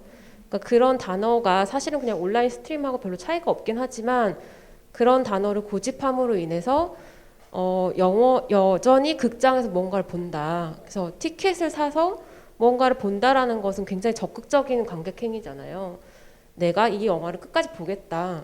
이 영화의 어떤 편이 되겠다라는 행위라고 볼 수 있을 텐데 그런 예술 활동을 온라인 안에서도 그 범주에 넣고 싶어 하는 것 같아요. 그래서 그런 노력들이 있었다라는 것은 좀 감지할 수 있는 부분이고요. 좀 예민할 수 있는 얘기지만 제가 이 얘기에서 조금 더 넘어가서 이제 아까 두 온라인 매체를 운영하고 계시는 분들 얘기를 들으면서 좀 드는 생각은 이걸 해외와 국내로 나눌 수 있을지 모르겠는데 그러니까 팬데믹 이전에도 이 온라인 스트리밍을 하는 매체들이 없었던 건 아니잖아요. 근데 이제 저도 이제 연락을 받거나 뭐 수락을 할 때 사실은 해외에서 그 스트리밍 라이브러리를 구축하시는 분들은 상당히 파운데이션 기반이 많았어요. 그래서 이제 라이선스 문제라든지 이제 상영료 문제라든지 이런 것들이 좀 차이가 많이 나는데 이제 그런 상영료의 문제를 떠나서 이 매체의 특성 자체가 좀 달라지는 것 같아요. 그러니까 이 작가의 작업을 홍보하는 것을 목표로 하는 플랫폼과 작가의 작업을 수집하거나 라이선스를 사서 약간의 자선의 의미로서 이 예술을 나누고 향유한다는 차원에서의 출발점이 좀 다르기 때문에 작가로서는 그 플랫폼에 참여한다라는 의미가 단순히 온라인이냐 아니냐의 차이에만 있었던 건 아닌 것 같아요. 네, 사실은 이제 지금 조금 말씀해 주셨지만 저는 이제 온라인 플랫폼들의 오늘은 두 분께서 좀 말씀해 주셨지만 다양한 어떤 사례들이나 작가님들께서 좀 이런 플랫폼 굉장히 좀 선제적이고 괜찮다. 어떤 제도적으로 더 지원을 많이 해서 이런 플랫폼들은 강화가 됐으면 좋겠다. 이런 어떤 사례들이 있는지도 사실 궁금한 측면이 있었는데 그 부분에 대해서 잠깐 또 언급을 해 주셨던 것 같아요. 그리고 저는 이제 사실은 영상예술 온라인화 한다고 했을 때 각각 플랫폼들이 다양한 어떤 강점들이 있고 그 차이와 강점 안에서 또 이제 예술 창작가나 기획자들이 또 새로운 실험이나 도전을 해볼 수 있다라고 생각을 하지만 그럼에도 불구하고 이제 영상 작업을 온라인 플랫폼에 올린다고 했을 때 저는 저작권 문제가 가장 조금 걱정이 되는 부분들이 있었어요. 그래서 그거를 풀 버전으로 정말 다 올릴 수가 있는지, 왜냐면은 저희만 해도 사실 완벽한 온라인 플랫폼이 구축되어 있지 않기 때문에 온라인에 올라간 영상을 풀로 보기 위해서는 뭐 유튜브 링크를 한다든지 뭐 이런 식의 되게 1차원적인 그런 접근이 있어요. 근데 그럴 때는 너무나 사실 위험에 노출되어 있는 상황이고, 그리고 뭐 이제 그쪽에서 그런 식으로 플랫폼 진행할 때도 사실은 그게 2, 3차 가공이 이제 되는 거잖아요. 원본이 아니라. 그럴 때도 또 다른 어떤 저작권 문제가 발생할 수도 있는 부분이라 이런 부분들에 대해서도 고민이 되게 많으실 것 같아요. 그럼 결국은 이게 그러니까 복제나 다운로드나 이런 것들의 위험이 있지만, 그럼에도 불구하고 이 온라인 플랫폼을 적극 활용해서 또 하나의 어떤 유통 경로로 삼고자 하는 작가님들만 저희가 전시를 할 수 있는 건지, 이런 되게 근원적인 질문들도 좀 들었던 것 같아요. 그래서 이 부분에 대해서 어떻게 생각을 하고 계시고 어떻게 또 해결을 하려고 하시는지, 어떤 식으로 접근을 하고 계신지 좀 말씀을 듣고 싶습니다.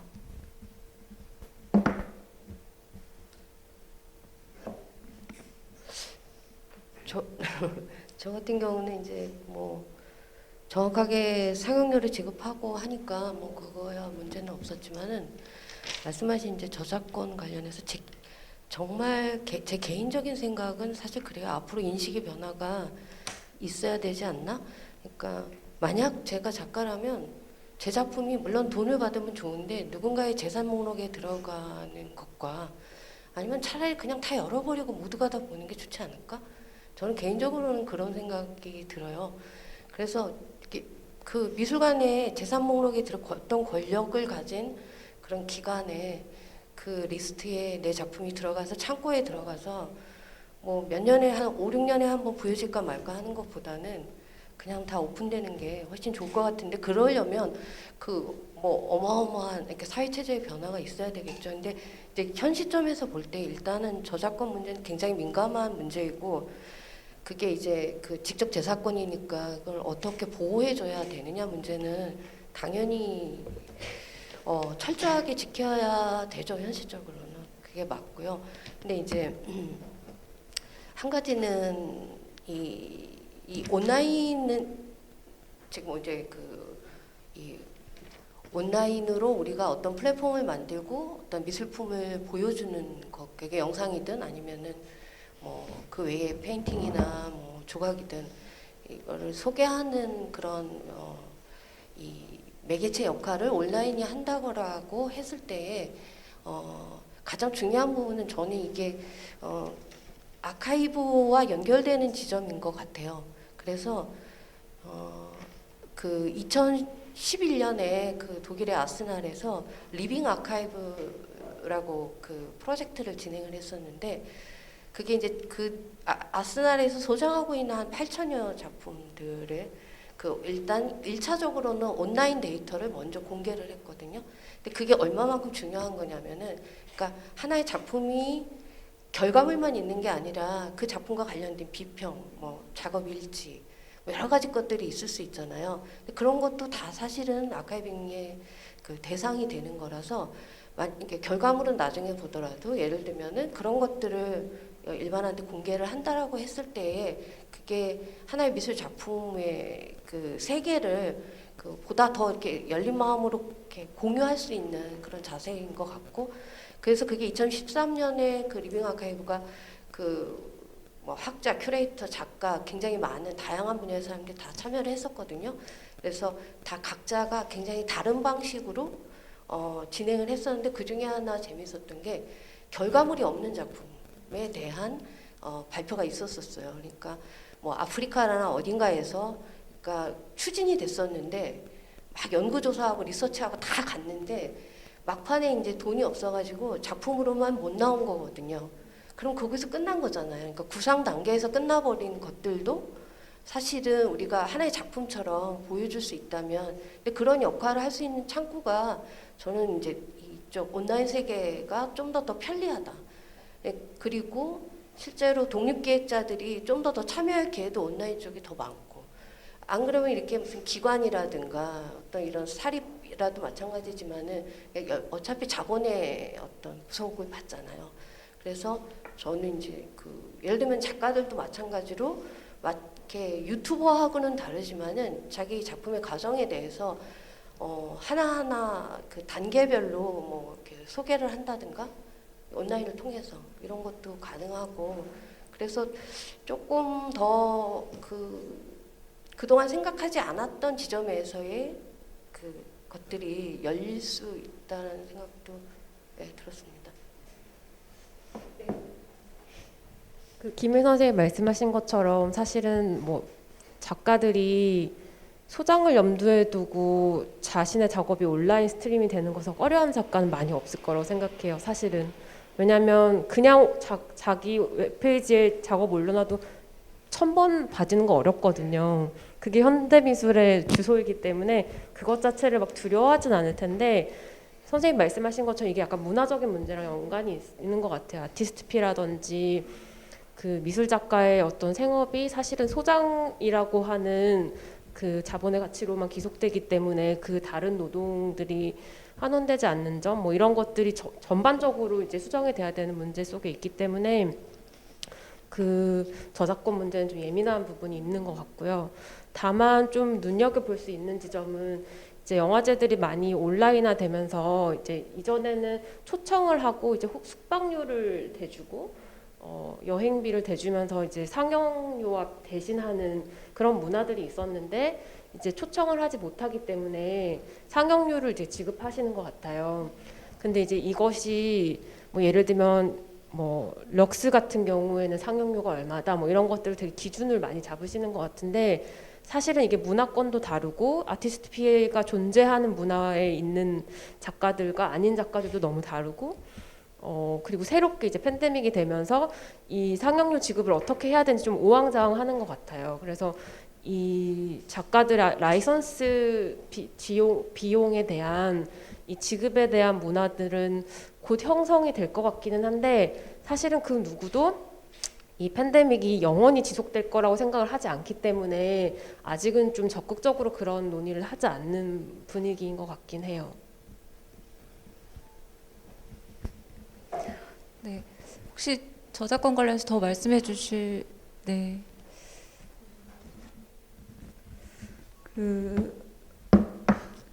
더스트림 처음에 설계하고 그 공식 런칭하기 전에 이제 한 1, 2년의 시간들이 더 있었거든요. 그래서 사실은 더스트림 준비할 때 구상 자체는 2012년, 13년부터 사실은 생각을 하고 있었고, 그때 당시 이제 한국의 미디어 아트, 사실은 저는 미디어 아트 기획자로 더 많이 활동하고 있었기 때문에 미디어 아트를 아카이브하는 문제들이 이제 국공립미술관에서 조금 대두될 때가 그때예요. 그래서 근데 국립현대미술관이 이제 디지털 정보가 2013년에 서울에 이제 개관하면서 사실은 이제는 그 원래 아날로그 가지고 있던 아카이브를 이제 디지털라이징하는 작업들이 이제 굉장한 예산을 들여가지고 해야 된다라고 하는 이제 굉장히 그런 아카이브의 필요성이 이제 대두될 때거든요.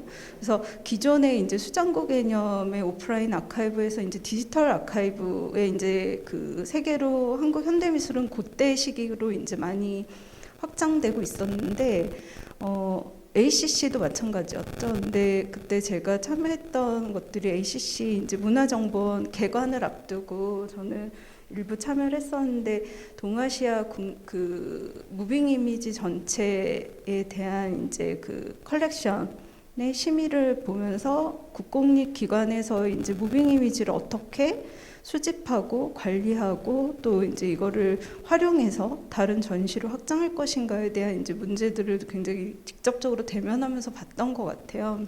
이미 이제 국현은 디지털 정보관이 있었기 때문에 아직 활동이 활발하진 않았었고, 근데 그걸 하면서 제가 더스트림도 계속 준비를 하고 있었기 때문에, 그러면 국공립기관에서의 저작권 해결하는 방법은 무엇인가를 이제 제가 알고 있었잖아요. 근데 그러면 이거를 굉장히 퍼블릭한 목적으로 하지 않아요. 국공립기관 일단은 굉장히 제한적인 방법으로 그 저작권 자체를 사는 건 아니지만 출판권이라든가 전시권이라든가 방영권을 완전히 그 컬렉션이라고 하는 이제 명목하에 가져와 버리는 거거든요. 그러면 이제 그런 계약상에서의 이제 작가가 한 작품에 묶여버리는 상황들이 있고 그것이 어떻게 활용될 것인지에 대한 어떤 노티스가 작가들한테 전혀 가지 않는 상황이 되는 거죠. 그러니까 본인의 작업이 컬렉션 돼서 어딘가에 출판하거나 상영을 하고 있지만 작가는 전혀 몰라요. 그 나중에 이제 소식을 듣고 알게 되는 이제 상황들을 보는 거고 그거를 이제 굉장히 좀 저렴한 원래 작품의 이제 가격보다 협의하에 저렴한 가격으로 굉장히 다수의 작업들을 가지고 오면서 이제 미술관이 그런 주도권을 갖고 있는 건데 물론 이제 작가들 입장에서는 거기에 대해 기댈 수 있는 힘들이 있죠. 국공립기관에 힘 있는 기관이 내 작품을 소유하고 있고 그것들을 어떻게 활용하냐에 따라서 나의 네임밸류가 올라갈 수 있기 때문에 그거에 대한 기대치는 분명히 있지만 결국 좀 피해보는 부분도 분명히 있거든요. 근데 어떤 상황들이 있었냐면 제가 거기에 이제 지금은 오픈할 수 있지만 그때 당시는 참여하고 있다는 것을 비밀 사약을 했기 때문에 이제 공개하지 못하는 상황에서 저희가 퍼블릭한 아카이브에 이제 참여를 작가들한테 컨택을 일일이 연구원들이 하잖아요. 그러면은 그때 당시 조금 아이러니한 상황이었는데 거기에 아카이브가 될 것 같다. ACC에. 그래서 더스트림에 참여를 못할 것 같다. 이런 작가님들을 제가 만난 거예요. 근데 제가 얘기는 할 수 없지만 제가 그 모든 심의를 하고 있었기 때문에 그분이 거기에 없다는 걸 저는 알고 있었거든요. 그래서 그러한 상황에서 제가 그 작가님들한테 한 얘기들은 뭐냐면 아카이브의 목적이나 그 이것을 활용하는 방식의 차이에 대한 설명이었어요. 그러니까는 어느 정도 이 아카이브라고 하는 단어 자체가 갖고 있는 힘이 분명히 있어요. 그러면은 이제 우리가 생각하는 것들이 저작권이라든가 출판권, 상영권 이런 굉장히 쪼개질 수 있는 어떤 지적 재산이 누군가의 소유로만 간다라고 하는 이제 전제가 있는데 사실 더스트림은 소유의 개념이 작가한테 당연히 있고 제일 창작의 모든 것들이 이제 작가에게 있기 때문에 그런 지식재산권은 다 작가에게 있거든요. 다만 더스트림에서 이제 만약에 온라인 스트리밍으로 작품을 공개했을 때도 저희는 메타데이터 아카이브예요. 그러니까 직접적으로 오리지널 작품을 주신 분들조차도 저희가 어떤 식으로 하냐면 저희의 다른 채널에다가 이관을 한 다음에 거기에서 해상도 조절이라든가 이런 것들을 작가들과 의논을 하고 다시 더스트림 플랫폼으로 재이관해요.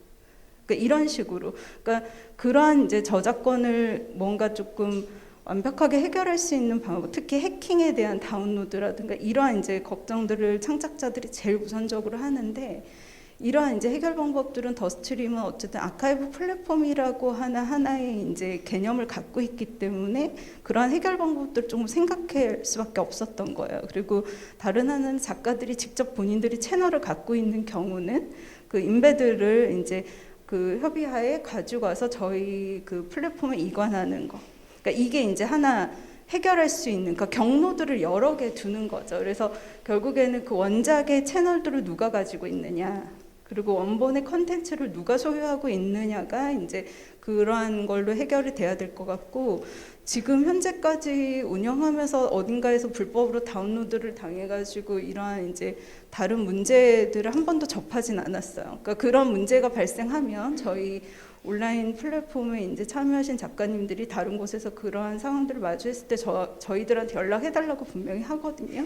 근데 지금까지 없었고, 지금 제가 그걸 준비하고 있을 때 2013년, 4년, 그리고 5년 하고, 현재 2018년 이후에 이제 온라인 아카이브라고 하는 이 개념, 스트리밍으로 뭔가를 공개하는 것에 대한 개념이 너무 빨리 다 인식 자체가 변해버렸어요. 그러니까 그때 굉장히 부정적이고 보수적이었던 작가님들조차 2, 3년 전부터는 먼저 연락 주시거든요. 자기도 참여하겠다고. 그러니까 이게 누군가의 어떤 설득이라든가 개념을 아무리 전도해봤자 사실은 그 창작자나 여기에 참여하는 그 참여자들의 인식이 바뀌지 않으면 절대로 이제 이러한 문제들이 온라인으로 뭔가 갔을 때 해결할 수 있는 방법들은 사실 누구도 없는 것 같고, 근데 그러면 이 창작자들의 개념들이 왜 바뀌냐라고 생각을 해보면 그만큼 우리 이 문화에 대한 인식 자체가 굉장히 빠르게 기술에 의해서 당연히 변할 수밖에 없다라는 거예요. 그러니까 저희가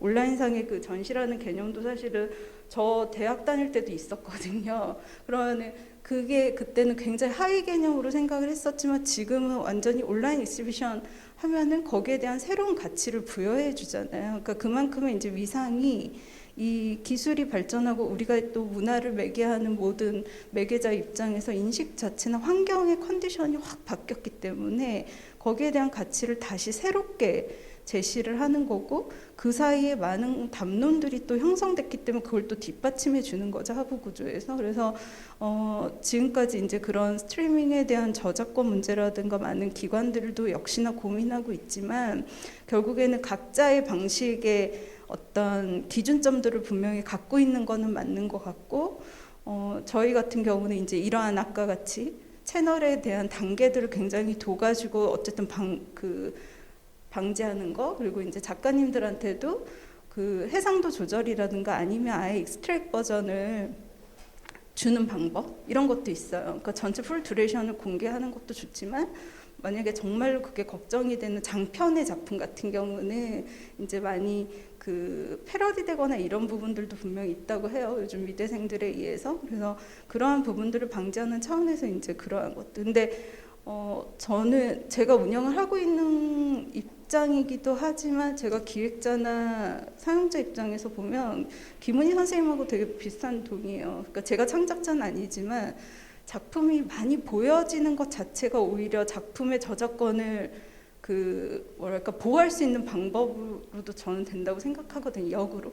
그러니까 내 작품이 많이 인식이 돼버렸기 때문에 그걸 따라하거나 거기에 대한 일부를 추출을 해서 사용하거나 이러한 모든 것들이 방지될 수 있는 거. 왜냐하면 모든 사람들이 누구 작품의 푸티지라는 걸 알고 있기 때문에. 그래서 그러한 이제 역으로의 어떤 생각들도 분명히 가질 수 있겠다라는 생각이 들고 하나의 어떤 경로로만 다 옳고 그른다기보다는 요즘 같은 경우에는 정말 여러 개의 층위로 우리가 어떠한 것들을 한번 봐줘야 되는 거는 분명히 있는 것 같아요. 그게 이제 부정적인 입장이든 긍정적인 입장이든 거기에 대한 것들이 완벽하게 갖춰져 있는 것들보다는 서로 조금 보충해야 되는 부분도 있겠지만 장점이 더 많은 것도 있잖아요. 그래서 그러한 이제 지점들을 온라인상에서의 저작권 문제라는 거 플랫폼의 상황으로 조금 우리가 좀 열린 시선으로 봐야 되지 않을까? 지금의 특히 시대에서는 그런 생각이 좀 많이 들어요. 어쨌든 저희 아르코 미술관도 굉장히 정확히는 인미공이죠. 굉장히 2000년대 초에 정말 선제적으로 그 아예 싱글 채널 영상을 되게 아카이빙하고 그런 거를 또 활용했던 그런 기관으로서 지금 말씀하신 내용들에서 미술관이 좀 그런 영상 작업을 아카이빙 한다고 했을 때 어떤 것들을 좀 더 중점적으로 생각을 해야 되는지 생각해 볼 수 있었고요. 그리고 시간이 지금 벌써 1시간 반이 막 지났어요. 근데 너무 여기 계신 분들한테 질문을 듣고 싶고 패널 분들끼리도 또 얘기를 많이 할 수 있었으면 좋겠어서 저는 마지막으로 질문 하나만 하고 마이크를 내려놓을까 하는데요. 어쨌든 저희가 이제 아르코에서 여러 가지 지원들을 하고 있다라고 말씀을 드렸잖아요. 근데 그런 어떤 예술 지원 정책에 분명히 한계가 있고 지금 보는 것들에서 아쉬운 지점들을 갖고 계실 거라고 생각을 해요. 그런데 이제 온라인 미디어 뭐 콘텐츠 제작 이런 쪽으로 집중 지원하고 정말 예산도 많이 지원이 되고 있지만 실질적으로 사각지대가 존재하고 진짜 지원해야 되는 어떤 방식이 아니라 정말 그냥 무작위로 이렇게 소액다건으로 해주는 경우가 너무 많기 때문에 어떤 쪽으로 특화해서 좀 온라인 플랫폼이 이렇게 활성화되는데 좀 도움이 되는 방식이 어떤 정책이고 어떤 제도적인 것이 있을지 혹시 의견을 주시면은 굉장히 도움이 될 것 같아요. 이를테면은 아까 잠깐 작가님 말씀하신 것처럼 어떤 기술, 그러니까 뭐 코덱이나 이런 것들에 대해서 명확하지 않아서 이런 거를 활용할 수 없다라고 그러면은 뭐 기술 지원이나 어떤 또 다른 그런 채널들이 있을 것 같거든요. 아니면은 시설 장비 지원, 뭐 공간, 환경 이런 것들이 있을 수도 있고 유통 활성화의 플랫폼으로 구축을 하는 그런 쪽으로 지원을 할 수도 있고 굉장히 다양한 부분에서 저희가 많이 놓치고 있는 부분들이 있을 것 같아요. 이런 쪽으로 조금 의견을 주시고 제가 마이크를 플로어로 넘기도록 하겠습니다.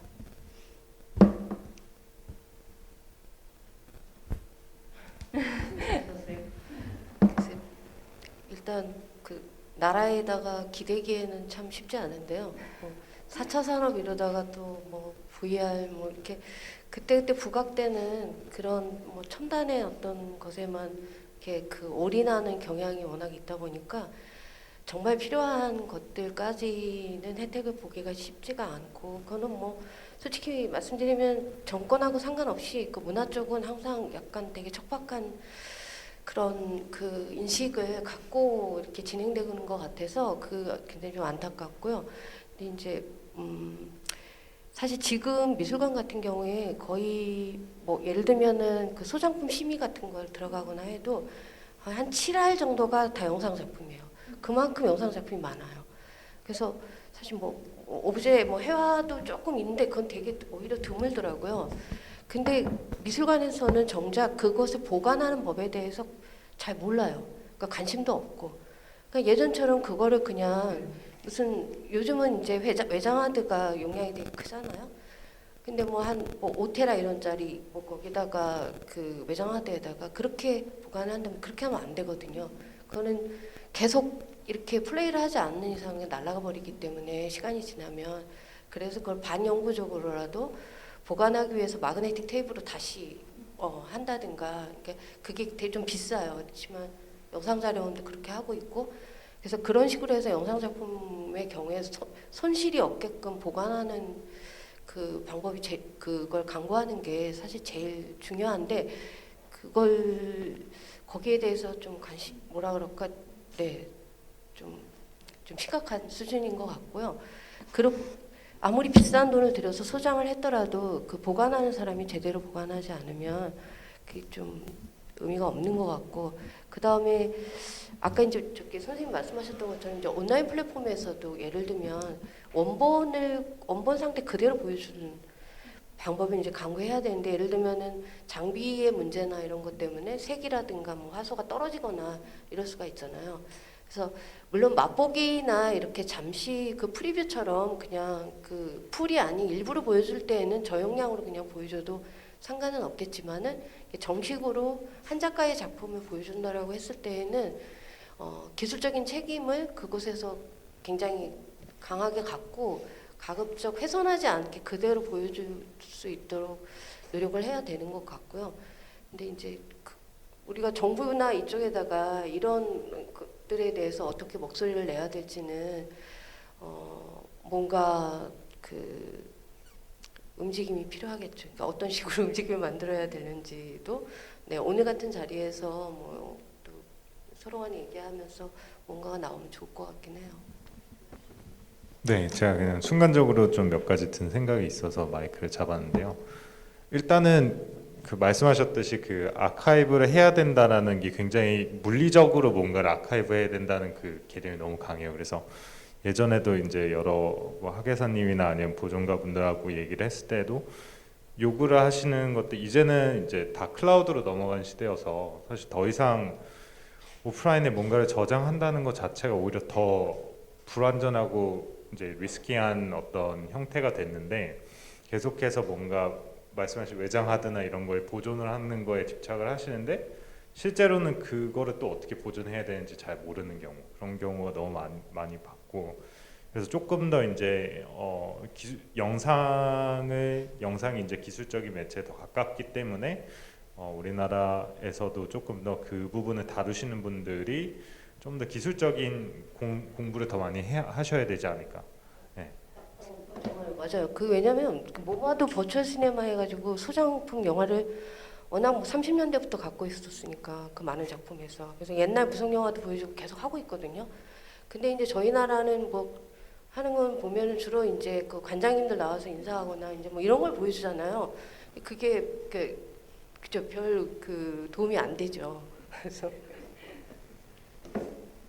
지금 그 국공립기관이나 미술관, 뭐 아르코도 사실은 그 고민하고 있잖아요. 근데 그 정말로 김현재 말씀하신 것처럼 영상 작업이 굉장히 많아요. 그러니까는 우리가 흔히 미디어 아트 안에서의 뭔가 무빙 이미지를 생각했지만 요즘에는 이제 그 랩탑 하나만 있어도 영상 작업을 만드는 시대가 되다 보니까 사실은 미대 뭐 학생들도 졸업 작품 영상 작업이나 미디어 작업이 워낙 많고 진짜로 그 미술인과 심의나 심사를 들어가 보면 너무 많은 작품들이 다 영상 싱글 채널들이에요. 근데 이제 결국에는 싱글 채널이 소장할 때 되게 간단해 보이는 거죠. 기관에서도 뭐 어떤 이제 위트랜스퍼 같은 것들 해가지고 받거나 뭐 이런 식으로 하드웨어라던가 외장하드 뭐 이런 저장으로 생각을 하고, 그러니까 무언가 수장고 개념의 스토리지가 없다고 생각을 하니까 공간이 필요 없어도 작품을 저장할 수 있다라는 생각을 하는데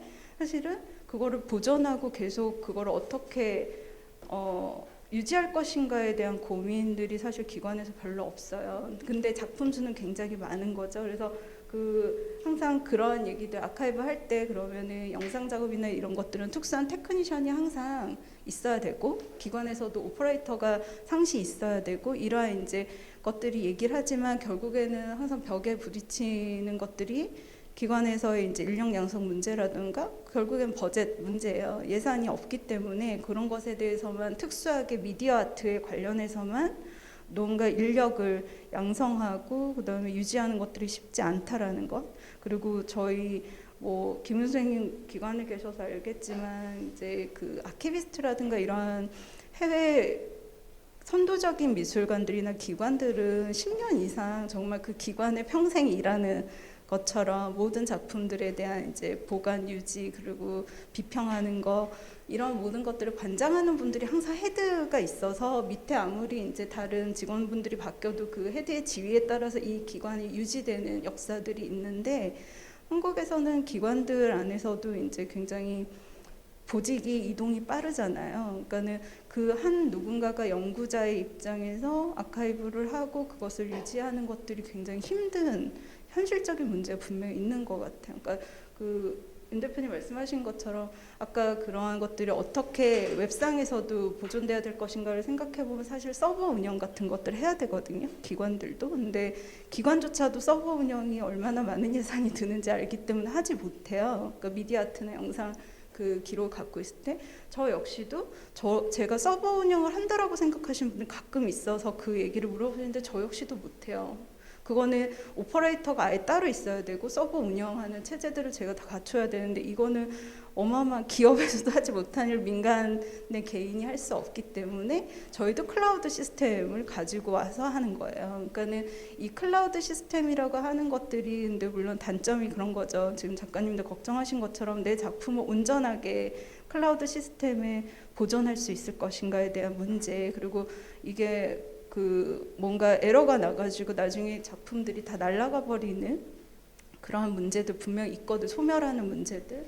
그리고 이게 해상도, 그러니까 이 디바이스에 의해서 계속 개별적으로 작품 자체의 해상도가 달라지는 것들, 색보정 문제라든가, 그러니까 이러한 문제들이 너무나 이제 이 디바이스에 의존해서도 그렇고 클라우드 시스템에 있어서 다 조금 불안정한 부분들인 거예요. 그래서 온라인에서 무언가를 아카이브 한다는 것 자체가 이런 불특정적인 부분들, 불확정적인 부분들 때문에 여태까지 우리가 항상 위험하다고 생각을 하고 모든 이제 걱정거리들이 사실은 꽤 많았죠. 근데 이러한 클라우드 시스템들도 요즘엔 조금 안정되고 있기는 하는데 모든 것들을 완벽하게 보완하지 못하는 것 같아요. 특히는 이제 작품에 저희도 작품을 받다 보면은 어떤 작업은 뭐 10기가가 넘는 작업들을 보내주시기도 해요. 그러면은 결국엔 그걸 클라우드 시스템에 옮길 때도 굉장히 힘들기 때문에 결국 압축을 하거든요.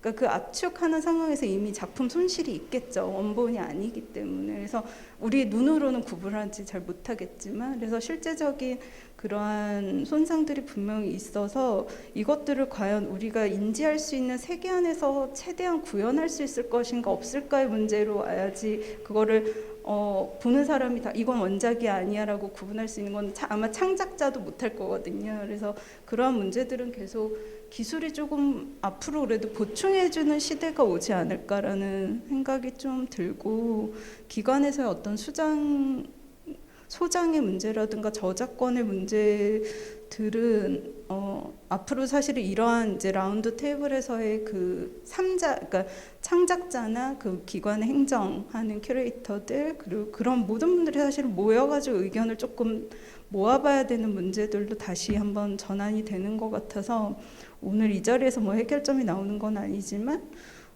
작가님들의 어떤 그러한 피드백을 들어서 저는 이제 그 아카이브 플랫폼을 일단은 기획을 하고 있기 때문에 그거에 대한 도움은 좀 있었던 것 같아요. 어떤 것들을 좀 걱정하고 있고 또 운영자나 이런 기획자들은 그러한 것들을 어떻게 조금 나중에 보완해서 좀 더 좋은 방향으로 갈 수 있게끔 할 것인가, 그런 환경들을 제공해 줄 수 있을 것인가에 대한 문제. 네, 그렇습니다. 네. 네. 네, 그 좋은 말씀 감사합니다. 우선 지금 네, 저희가 플로에서 좀 질문을 들어보고 싶어요. 질문이라기보다 그냥 편하게 의견을 주셔도 좋고요. 뭐 약간 제가 마지막으로 드렸던 패널분들께 드린 질문도 사실은 여기 계신 모든 분들께 사실 여쭤보고 싶은 질문이기도 합니다. 그래서 지금 뭐 첫 번째 질문처럼 뭐 현상을 어떻게 바라보고 계신지도 사실 궁금하기도 하고요. 네, 그러면은 제가 플로로 마이크를 넘겨보도록 하겠습니다. 혹시 질문이나 의견 주실 선생님 계실까요?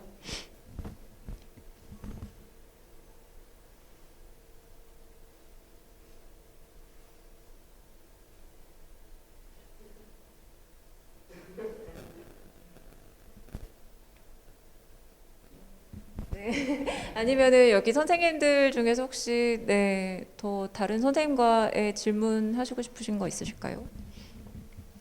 네, 저는 한 가지 생각이 든 게 이제 뭐 질문이 될 수도 있을 것 같고요. 굉장히 많은 사람들이 사실 색을 잘 못 보시는 분들이 많아요.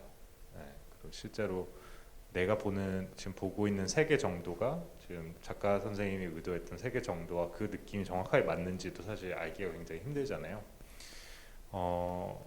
그래서 근데 이제 간혹가다 이제 굉장히 엄청나게 스트릭트하고 어떤 작품의 색이나 아니면 어떤 내 작품이 이렇게 보여졌을 때 완벽성을 해야 된다는 부분에서는 100% 공감하는데 그게 일정 부분 어떤 현장에 있는 큐레이터나 아니면 다른 기획자들한테 폭력성이 되는 경우가 분명히 존재하고 그 강요가 관람객에게도 폭력이 되는 형태가 되는 경우가 좀 많이 있는 것 같아요.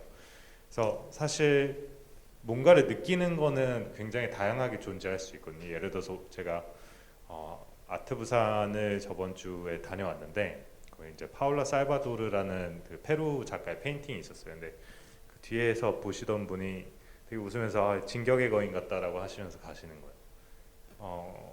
그렇게 볼 수도 있겠구나. 저렇게 감상을 하는 방식도 당연히 맞는 거죠. 그런 부분들을 오픈을 해서 사실 이해하는 게 사실 굉장히 기본적인 부분인데 그게 내가 작품을 하는 게 굉장히 내 작품 세계에 빠져들고 하다 보면 그런 관대함이 좀 놓쳐지는 경우가 있는 것 같고요. 내 작품이 다른 방향으로 이렇게 해석될 수 있다는 부분에 대해서. 그래서 그런 좀 의도되지 않은 폭력성을 이제 좀 관대함을 이제 관대함이 좀 필요하지 않을까. 관대하게 좀 어떨 때에는 그런 관대함이 필요하지 않을까라는 생각도 많이 하게 됩니다. 그래서 그런 되게 다양한 부분들을 우리가 고민을 할 때 사실 현대 미술이라는 것 자체가 더 의미가 있어지지 않을까라는 생각을 많이 했어요. 오늘 얘기를 하면서. 네. 말씀해주신 이야기에 덧붙여서 이제 저도 사실은 지금은 온라인 플랫폼으로 많은 것들이 바뀌면서 되게 많은 가능성과 다양성 그리고 많은 옵션들이 생긴 것 자체가 엄청 긍정적인 것 같아요.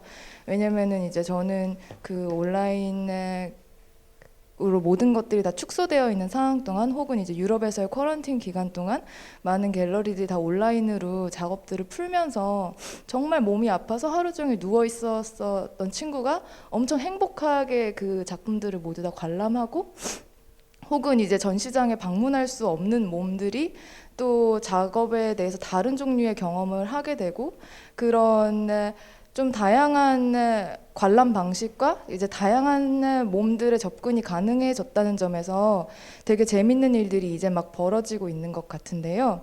근데 이제 아까 전에 그 색감에 대해서 말씀드렸었던 부분은 물론 뭐 어떤 종류의 작가들한테는 그런 종류의 색감이 너무나 중요할 수도 있겠고 또 사실은 그것이 누구한테는 보이지 않는 종류의 색감일 수도 있을 거라고 생각이 되는데 이제 제가 요새 좀 발견하게 됐던 것은 그것을 통제하는 게 작가가 이렇게 하고 싶어서 이렇게까지 끝까지 밀고 나가거나 아니면 혹은 기획자가 이렇게 하고 싶어서 그렇게 끝까지 밀고 나가는 것 이전에 이제 앱손의 프로젝터가 있고 그 앞에 혹은 이제 LG의 모니터가 있고 이런 게 있다는 것을 근래 들어서 이 온라인 플랫폼을 사용하면서 제가 발견하게 된 사실이었어요. 그래서 오히려 이제 작가와 기획자들 혹은 이런 새로운 방식의 스트리밍을 플랫폼을 만들고 있는 기획자들이 함께 손을 모아서 어떻게 이 산업의 이 기성품들을 어떻게 타파할 것인지에 대한 좀 새로운 방안들을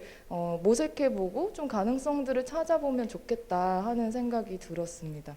근데 그게 온라인뿐만 아니라 전시장에서 프로젝트 안정이 근데 사실 지금 웹비나로 그 공동 스크리닝 하잖아요. 그 화면 공유하는 방식으로 그게 아직 15mbps도 못 따라와요. 그래서 지금 그렇게 공동으로 웹비나에서 스크리닝을 준비하시는 분들은 그냥 뭐 압축된 거 아니라 뭐를 틀어도 어떤 압축을 틀어도 다 끊기거든요. 그래서 아마 뭐 줌 덤이라고 해서 책이 나오잖아요, 요즘에.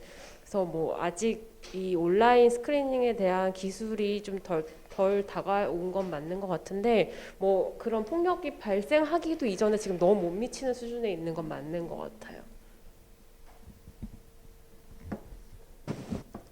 네. 온라인 어쨌든 간에 이제 처음에 앞서서 약간 고민했었던 오프라인의 어떤 그런 전시 경험이 사실 얼마나 더 가장 정확하게 정말 제대로 매개하는 그런 온라인 플랫폼을 구축할 것인가의 논의는 사실 더 이상 유의미하지 않은 것 같아요. 그래서 말씀하신 것처럼 온라인 플랫폼 자체가 되게 물리적 경계를 없애는 게 분명하고 다양한 몸들의 생성을 가능하게 하는 지점들이 있고 그럼에도 불구하고 이게 너무나 자본 지배나 혹은 양극화 현상 때문에 정말 영원히 접근할 수 없는 어떤 누군가가 생겨나는 건 또 되게 가슴 아픈 일이잖아요. 그래서 그런 어떤 접근의 그런 수위를 좀 낮추고 더 접근을 용이하게 할 수 있는 방식들이 뭐가 있으며 아까 작가님 말씀하신 것처럼 정말 되게 이미지 기반이거나 되게 현란한 어떤 하이테크 기반의 그런 작업도 아니고 뭐 내러티브가 강하지도 않은 그런 작업들을 더 많이 보여줄 수 있는 그런 되게 다양한 정말 맞춤형 플랫폼들이 생겨야 되는 게 맞다고 생각을 해요. 그래서 지금은 되게 과도기고 초기 단계이기 때문에 여러 가지 우여곡절이 있지만 정말 저희가 이 오늘의 얘기가 한 온라인 플랫폼이라는 저희 위원회에서 구축하는 또 플랫폼에 한 뭐 1년 정도 정말 담겨 있는다고 할 때 그 막바지에서 이 토론회를 보게 되면은 또 얼마나 많이 변화되어 있을까, 이런 생태계가 지형도가 얼마나 달라져 있을까를 또 상상하는 것도 약간 설레는 부분이기도 한 것 같습니다. 오늘 시간이 너무 많이 되어서 선생님들 혹시 꼭 이 자리에서 얘기하시고 싶으신 부분이 있으시면 마지막으로 발언 부탁드리고 이 자리를 마무리할까 합니다. 네. 그러면 모두 너무너무 늦은 시간까지 감사드리고요. 저는 오늘 이런 자리가 더 많이 생겨나서 사실은 되게 많은 분들의 의견들이 수렴돼서 이게 실질적으로 정책이나 제도적으로 지원하는 데 있어서 정말 너무나 중요한 방향타가 되기를 바라는 마음입니다. 오늘 너무 늦은 시간까지 같이 해주신 여러분 감사합니다. 감사합니다.